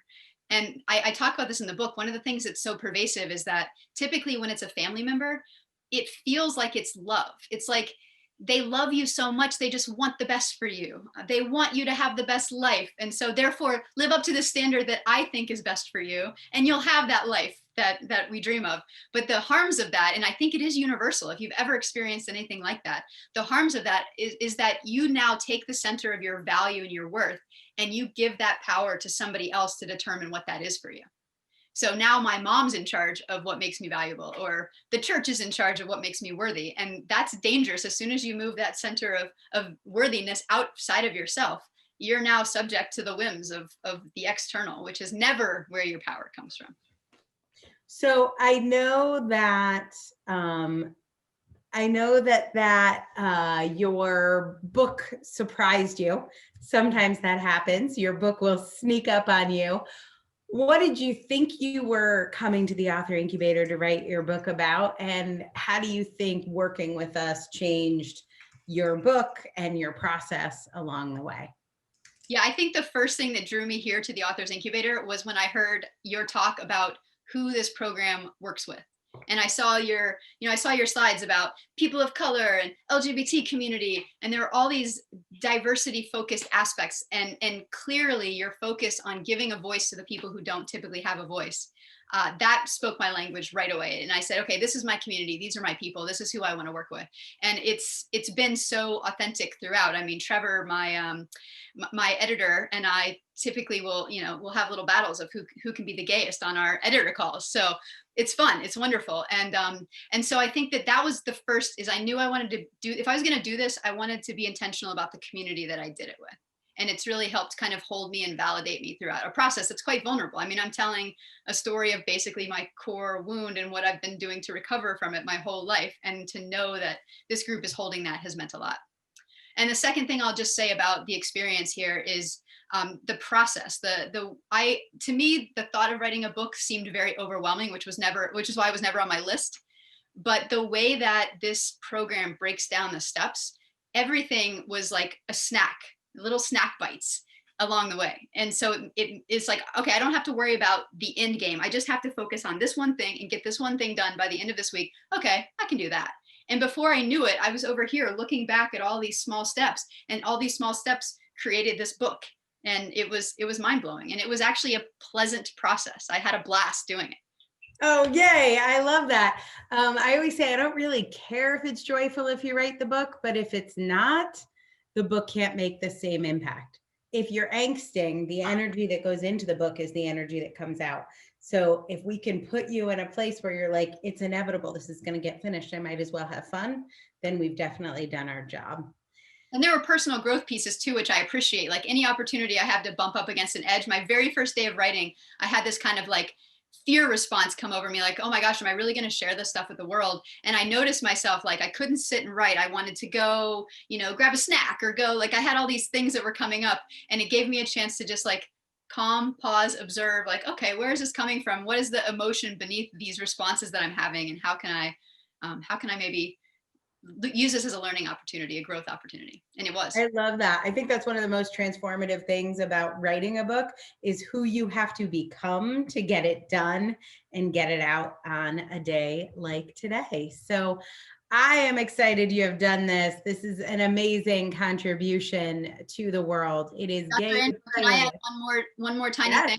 I just want to say that I also hope that this book gets in the hands of parents and spiritual leaders, religious leaders, because I still hold to the fact that if the church knew the long-term harms that a practice like this does do to a person, they wouldn't have wanted to do that. They didn't mean to harm. Like these bodies don't mean to cause harm. These institutions and these families don't mean to cause harm. So I'm hoping that maybe some families, some parents who are in this decision point of like, how do I deal with this kid who's just told me this information about themselves? I'm hoping this might inform those people as well with how to do this in a way that continues to reinforce their child's wholeness. That's awesome. If you are on board with that mission and what Erica Allison just shared resonates with you, reach out to her, get a copy of the book. Her contact info is in the book, and you can offer to sponsor some copies to go to maybe a church near you or some parents who might need it. You can buy books and give them to a church community that you think would be impacted by Gay the Pray Away, Healing Your Life, Love, and Relationships from the Harms of LGBT Conversion Therapy by Erica Allison. Congratulations on the book. Let's go change the world with it. Yeah. Congratulations. Well, we've got a couple more authors to introduce you to. We're very excited about our January 2021 cohort. So I'm going to bring Ramses back on.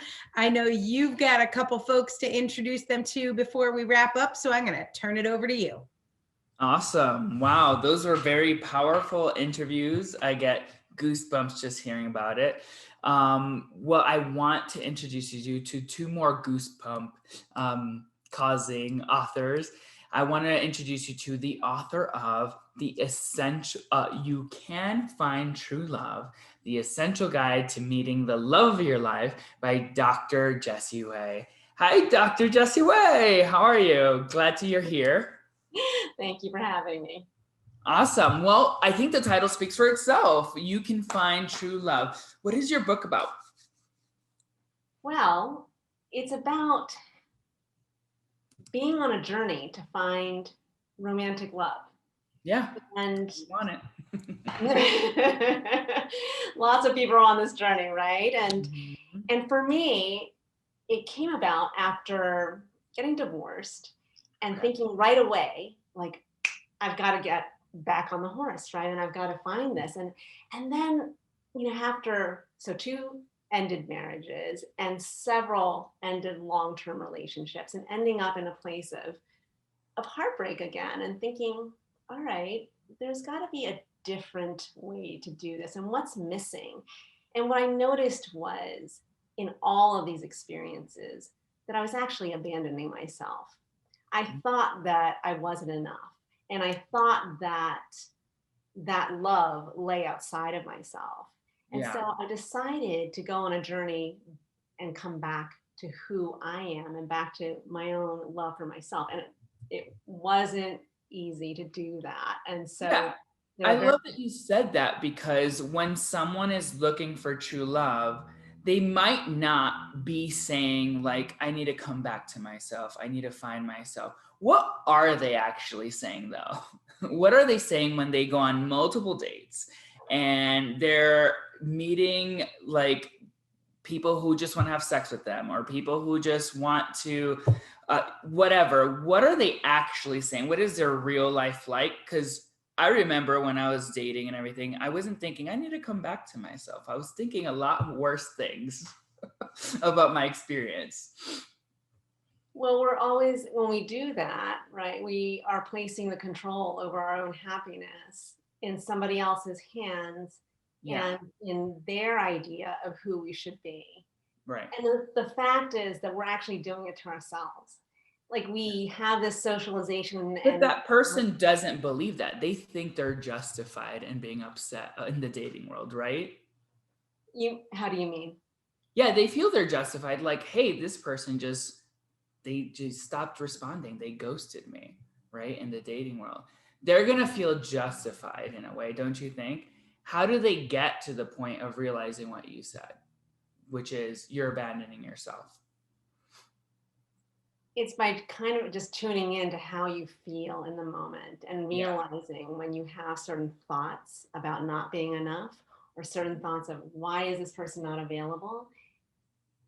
It's slowing down to realize that, oh, maybe I'm not available to myself. Mm-hmm. Maybe I'm not in touch with me. Maybe I've been the one abandoning myself from the very beginning with all my thoughts and beliefs about who I am, my worthiness of being loved. Mm-hmm. It's stopping to say, hey, maybe it's not about them. Maybe it is about something that I actually can control and I love that. And change, which is my own relationship with me. I love that. So if I'm hearing you correctly, there is a way to find true love. And there's like actual steps you can do it where it's not so painful.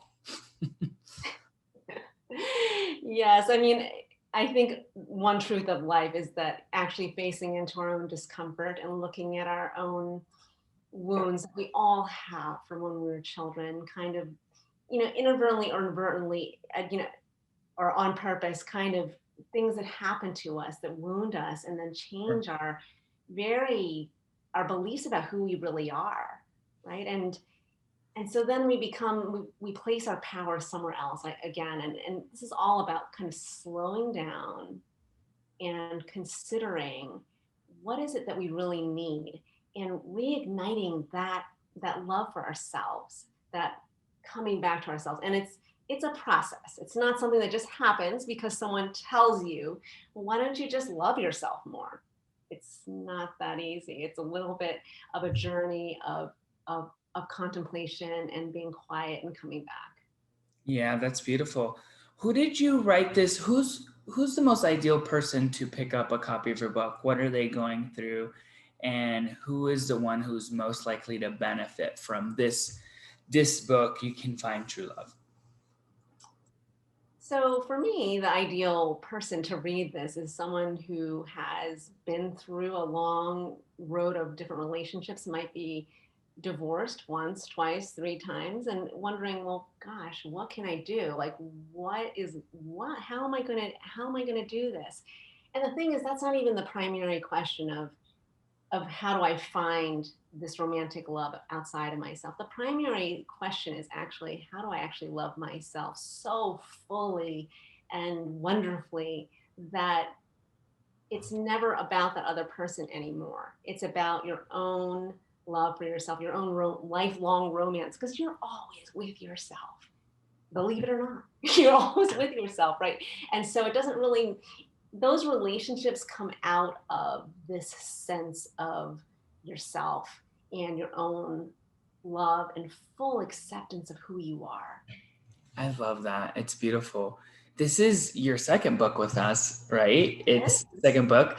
And I've seen you do both, and that journey has been magical both ways. This second time around, what was your experience with the Author Incubator? It was really great. I mean, to begin with, 2 years ago, if you had asked me that, oh, in 2 years, you'll have written 2 books, I would have said, what are you talking about? Well, we got them out of writing a book about finding true love, like where would that have come from? And so the first time around, much harder than the second time around. The second time around, I felt like a pro. And I didn't understand in the very beginning exactly what was going to arise to be written.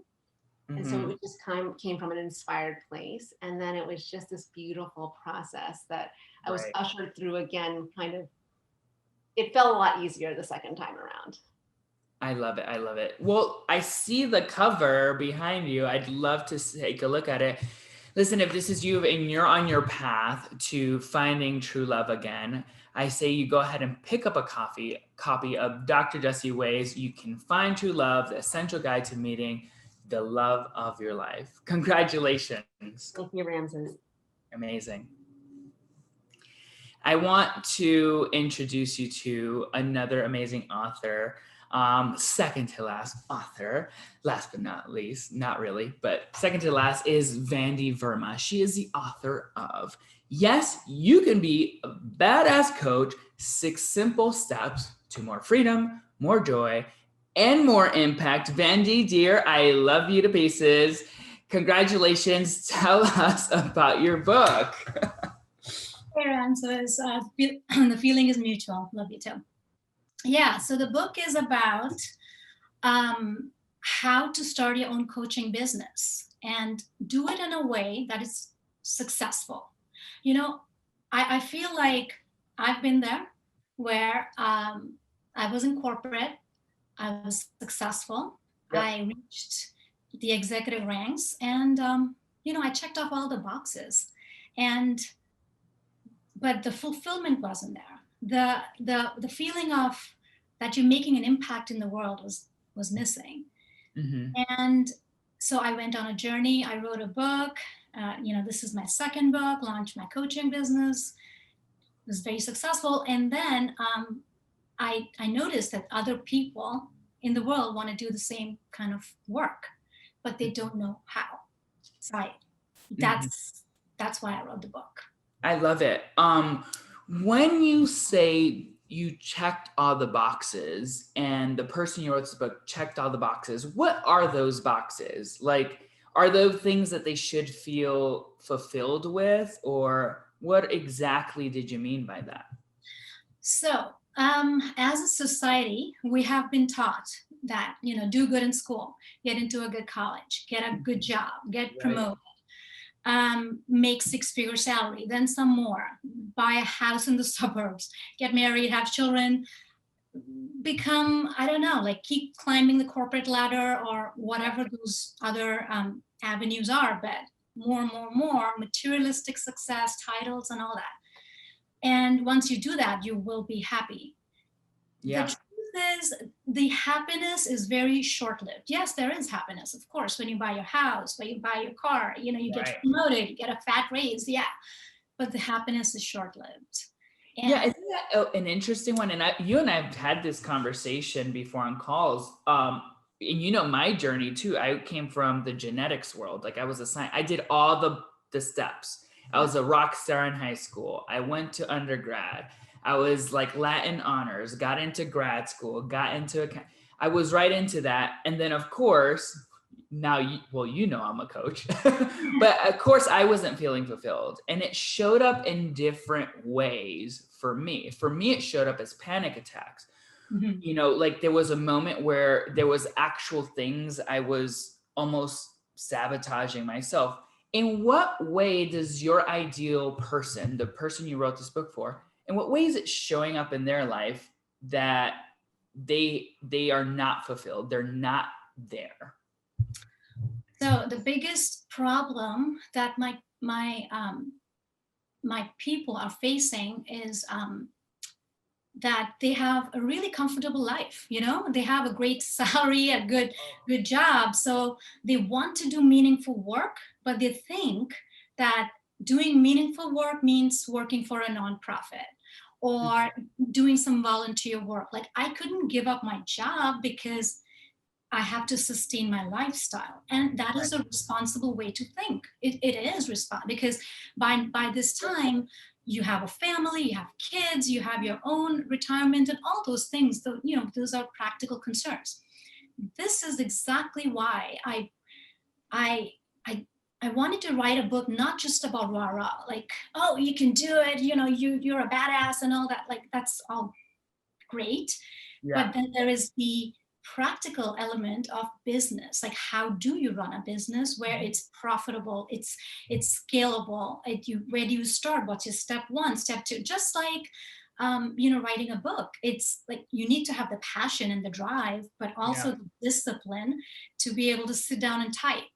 So what are those steps? I wanted to break it down for people so it becomes easier and they are able to make an impact, but at the same time not compromise. Yeah, I love this because where were you when I was making that decision? There is this weird point, Vandy, and you and I've talked about it, like I said earlier, that you checked all the boxes, you realize you're not in the right profession for you, and you have started dabbling in considering coaching. Like I was like, coaching sounds great. I can use all my experiences. I have this body of knowledge. On my spare time, I'm reading spiritual books maybe, or self-help books, and I can't get enough of it. And somehow my attention, even while I am at work, I'm thinking about coaching stuff. I'm thinking about, this is for that person, if I'm hearing you correctly. This is for that person, for sure. Yeah. In my own corporate career, towards the end, when I was in leadership positions, I was spending a lot of my time talking to people, you know? Me too, that was me. And people would, you know, jokingly say, hey, that was such a great therapy session, you're such a great life coach. And you know, I actually was and my teams were high functioning teams. I mean, I had teams with millennials in it. And, you know, I've heard all these things about, you know, we've all heard the things about millennials that they could be entitled and all of those things, but not my team. Like, they were high functioning, highly engaged, talented people doing great productive work. And what was I doing? All I was doing was spending time talking to them, you know? I love that.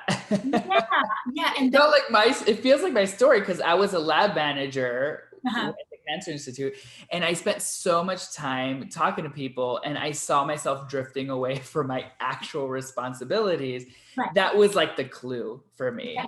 Right. But in my case, what I realized is that what I ended up doing was I was actually coaching them.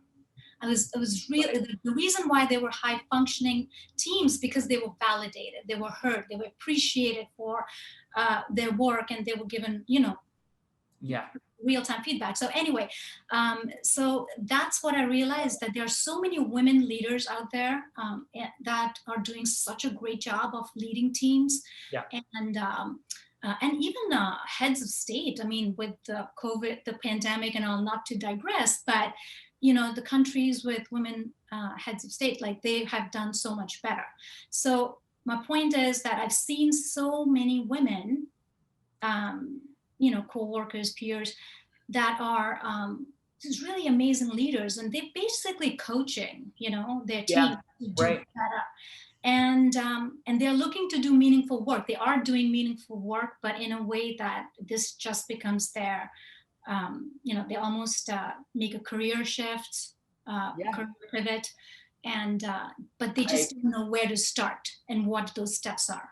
Exactly. I love that. I love that you provide that plan for them to make that.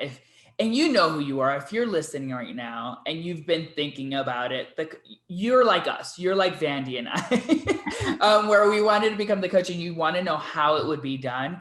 Look, this is the book for you. She did a fantastic job. Yes, you can be a badass coach. 6 simple steps to more freedom, more joy, more impact.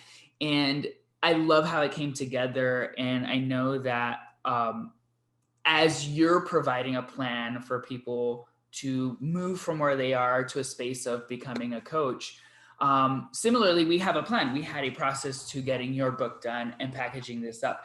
This is your second book with us. Yes. And how is this time around specifically honing in your message to something that you really wanted and have a passion to do and serve? Well, the second time, first of all, both my books, I had such a fantastic time working with the Author Incubator team. You guys are amazing. And here's why. Writing a book can feel daunting. Feels like a big goal, and usually when people want to write a book, especially a nonfiction, it comes from a place of calling, it's heart-centered. Right. However, there is, again, just like a business, just like a coaching business, there are all these practical steps that you need to take to be able to finish that book. You can start writing a book on your own, but to be able to finish it, you need to have that process, that whole step-by-step blueprint.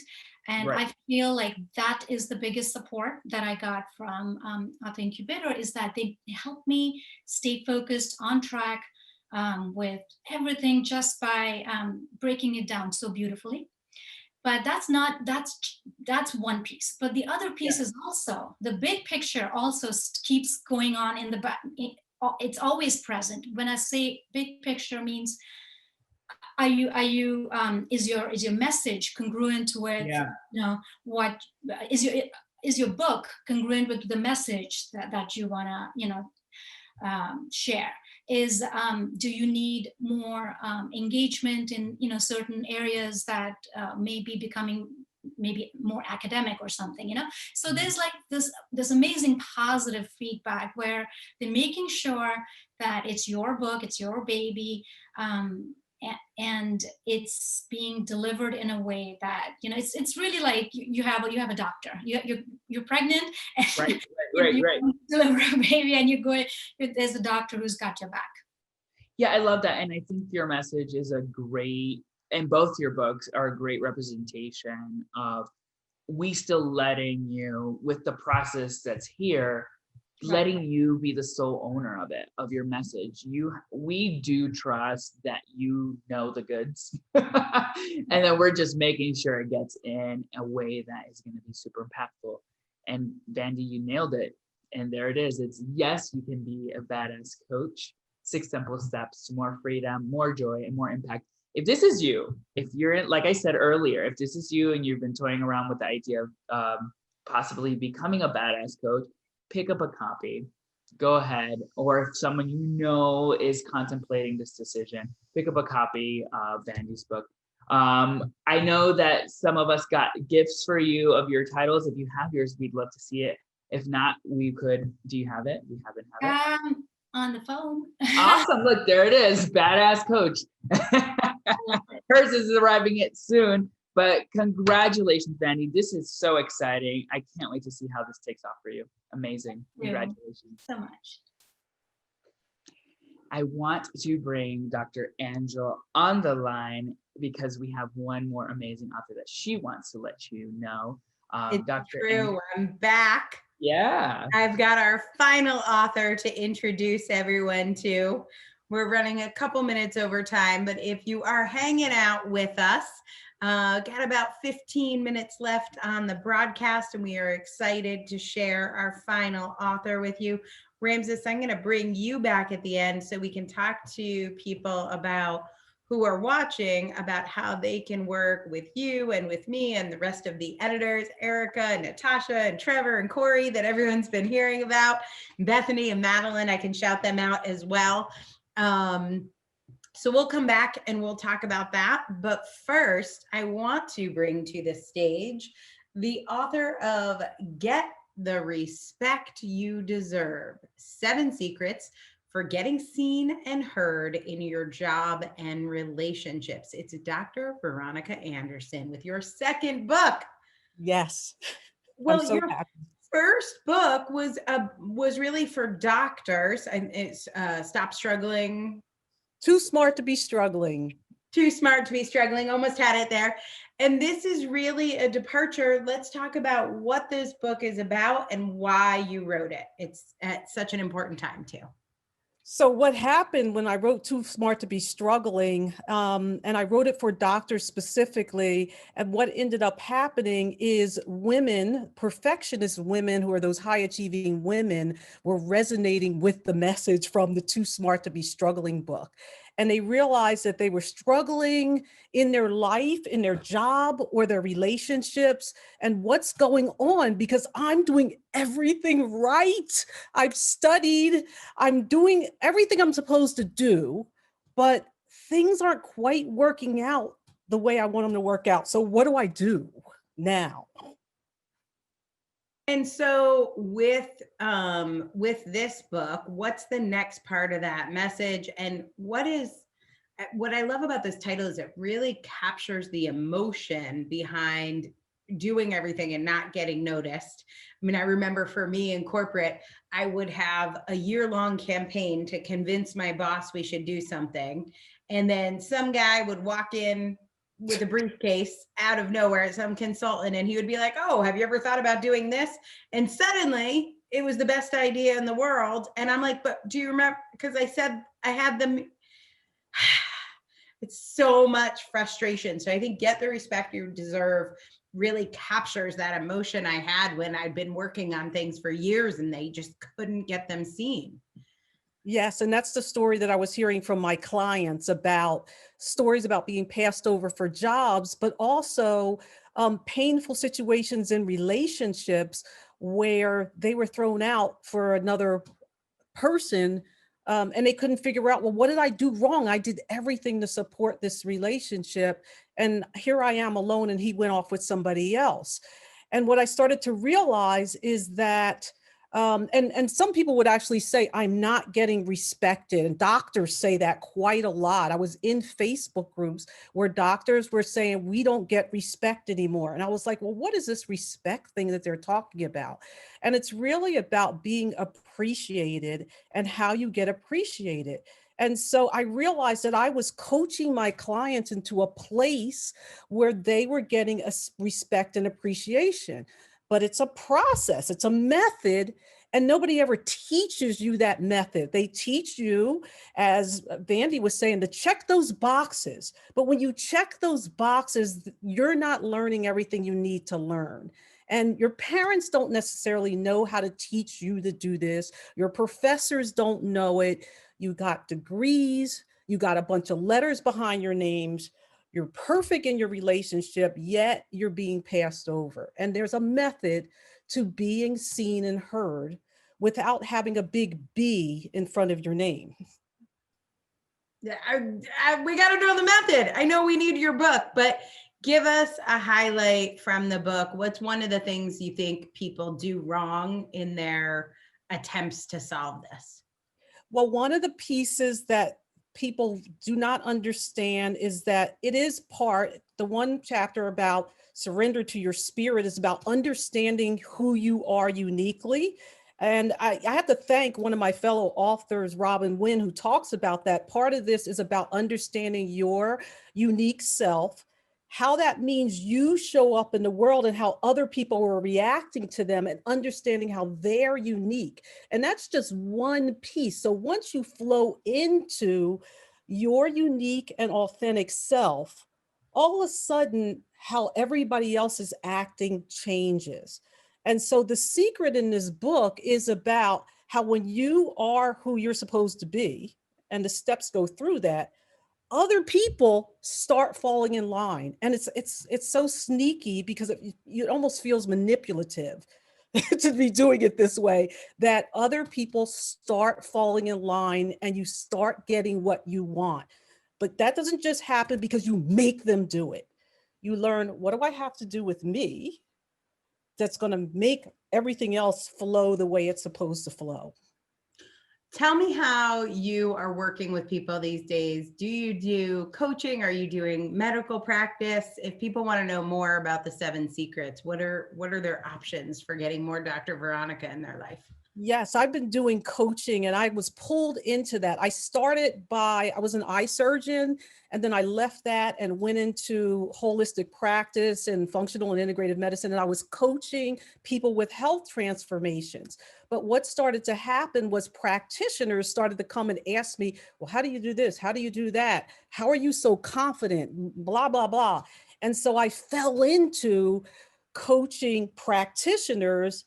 And as I started talking to practitioners, other women started coming to me and asked me that. So I ended up, like everybody else who's come before me, I ended up as a coach, and it's been really rewarding. And to segue into what we're going to talk about, my secret has been having great coaches like the Dr. Angelo Lorias of the world.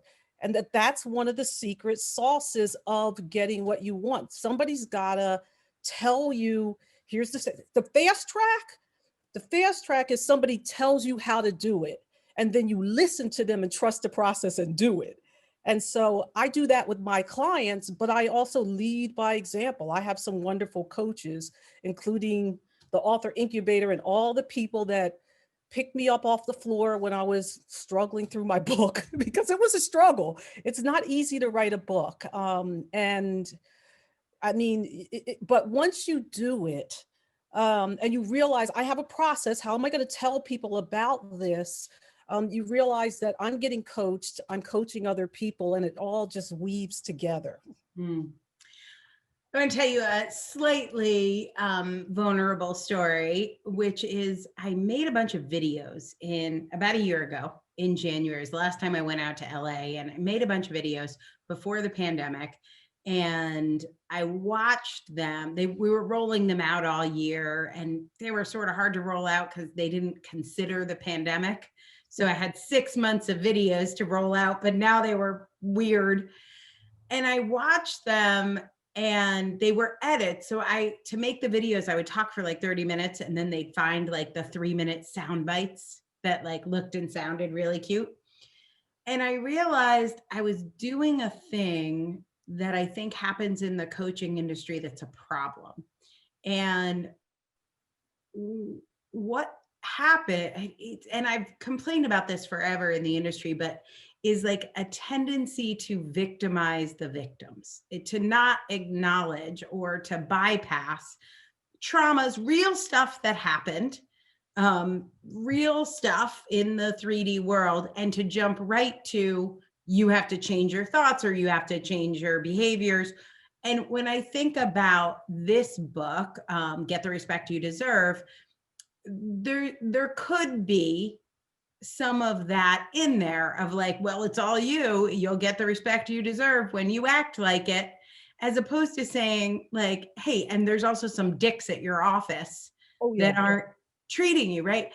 And one of the things I love and respect in your coaching and in the work that we've done together and just our personal relationship is like, you have a really good sense of discernment. Yes, there's personal accountability, no joke, that's real. And there's a lot of bypassing with coaches that you're just supposed to forget all that stuff.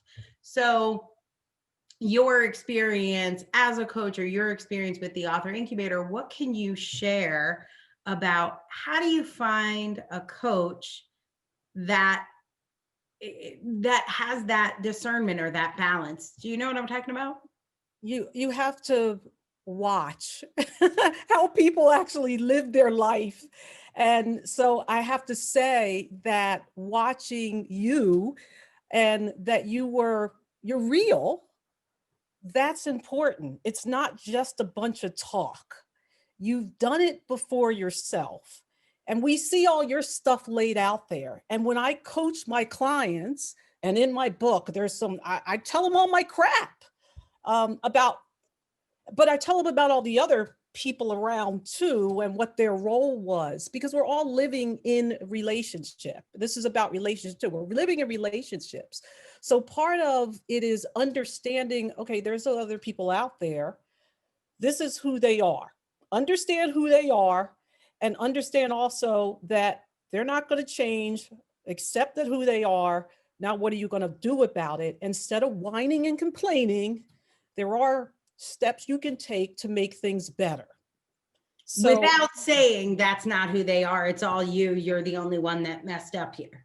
yes, I mean, it's both sides. Mm-hmm. But one thing about being both sides is, you know, I present that you had all these experiences in life so that you can grow. So when I met that jerk, I mean, I had a really transformative experience that had to do where a whole group of people descended upon me.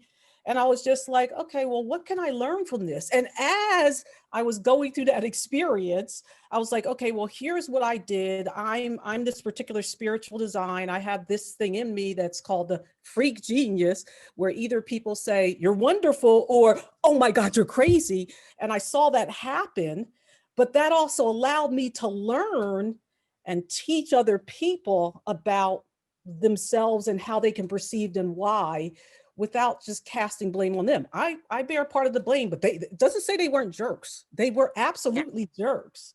But then how do you get out of that jerk situation and come out better and higher? And I came out better and higher because I had no idea what I was going to write my book about. But I think a lot of people respected me because of the way I handled the situation. And I realized I'm helping my clients get this respect and appreciation, but I've also gone through it too, in professional and in personal. I talked about my first marriage and what happened. And my first husband is a great guy, but I did cede my power and set up the relationship for it to fall apart the way it did. Right. It was both of us, you know?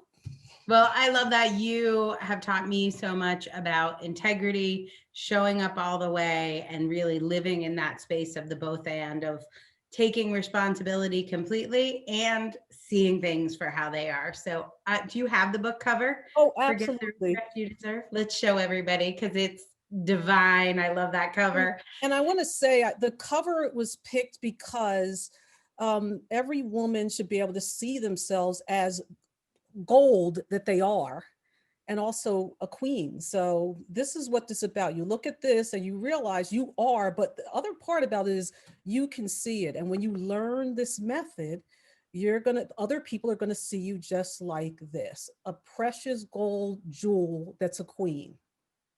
That is how I see you, Dr. Veronica Anderson. Get the respect you deserve. 7 secrets to getting seen and heard in your job and relationships. Thank you for being a part of the Author Incubator. You make us a better company, and I know this book is going to make the world a better place. So thank you. Congratulations on book number 2. Well, folks, you met our authors, and I am so excited you did. I told you we would run the gamut from work to relationships, everything in between. And I have loved spending time with these authors and really digging deep.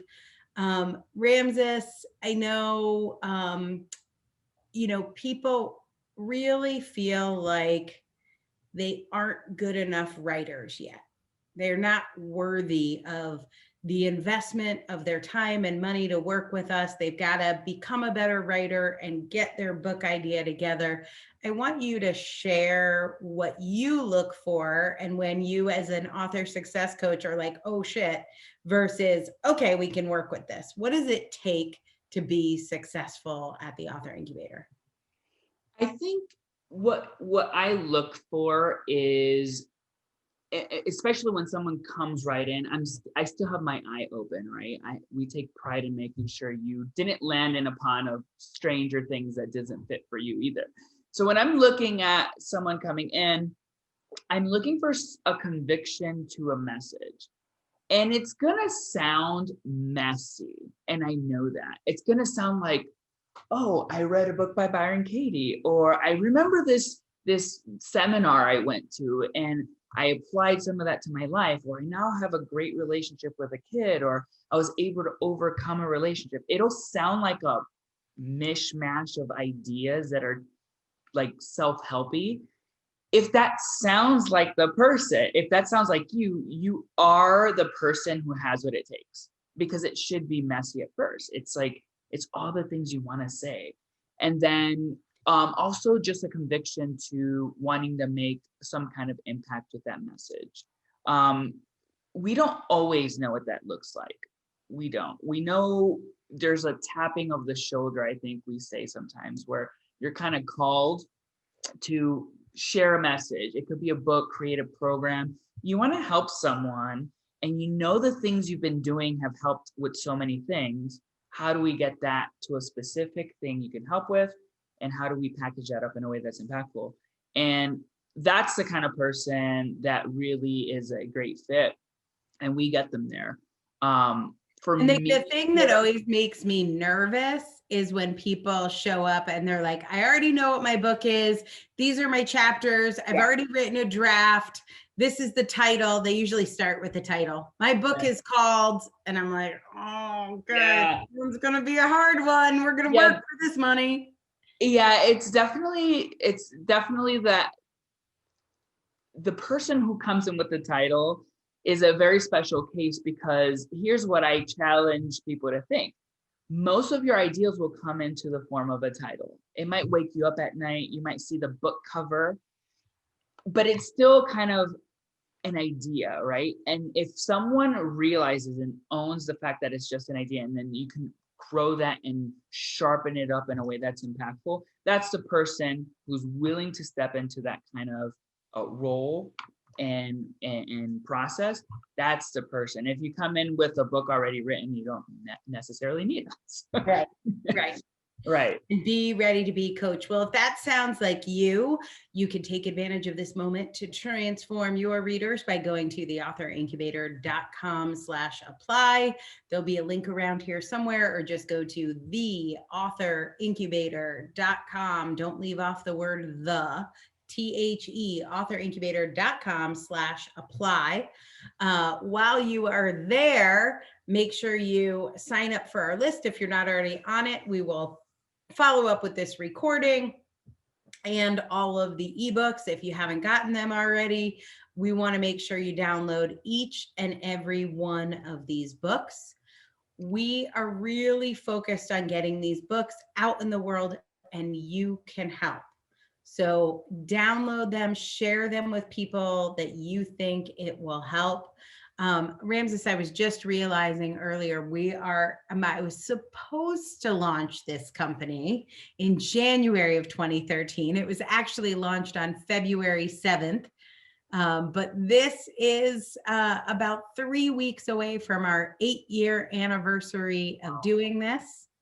And the whole time I've launched books, I have said the same sentence at the end of every broadcast. So I'm going to ask our authors to come back and share this special moment with me. You guys got your books out there. And when I dreamed up this idea for this business, it was just a twinkle in my eye. And I thought, there are so many books that have changed my life. And I would read just one book, and it would pivot so many things in my life. These are the books. These are the books of my dreams. I always wanted to be friends with amazing best-selling authors, and that is what you guys are. Thanks to everybody on this broadcast who has made our authors bestsellers. Keep downloading, keep sharing, because these books are game changers. And that is our mission at the Author Incubator, which is changing the world. Show them these books. This is what we're doing, right? Show them your books, everybody. Changing the world, one book at a time. Those are the books. We love you guys. Congratulations. Woo! Thanks for being with us. We'll see you next month for our February Difference Maker Showcase. For now, go write a book, everybody, and download these books. Congratulations, everyone.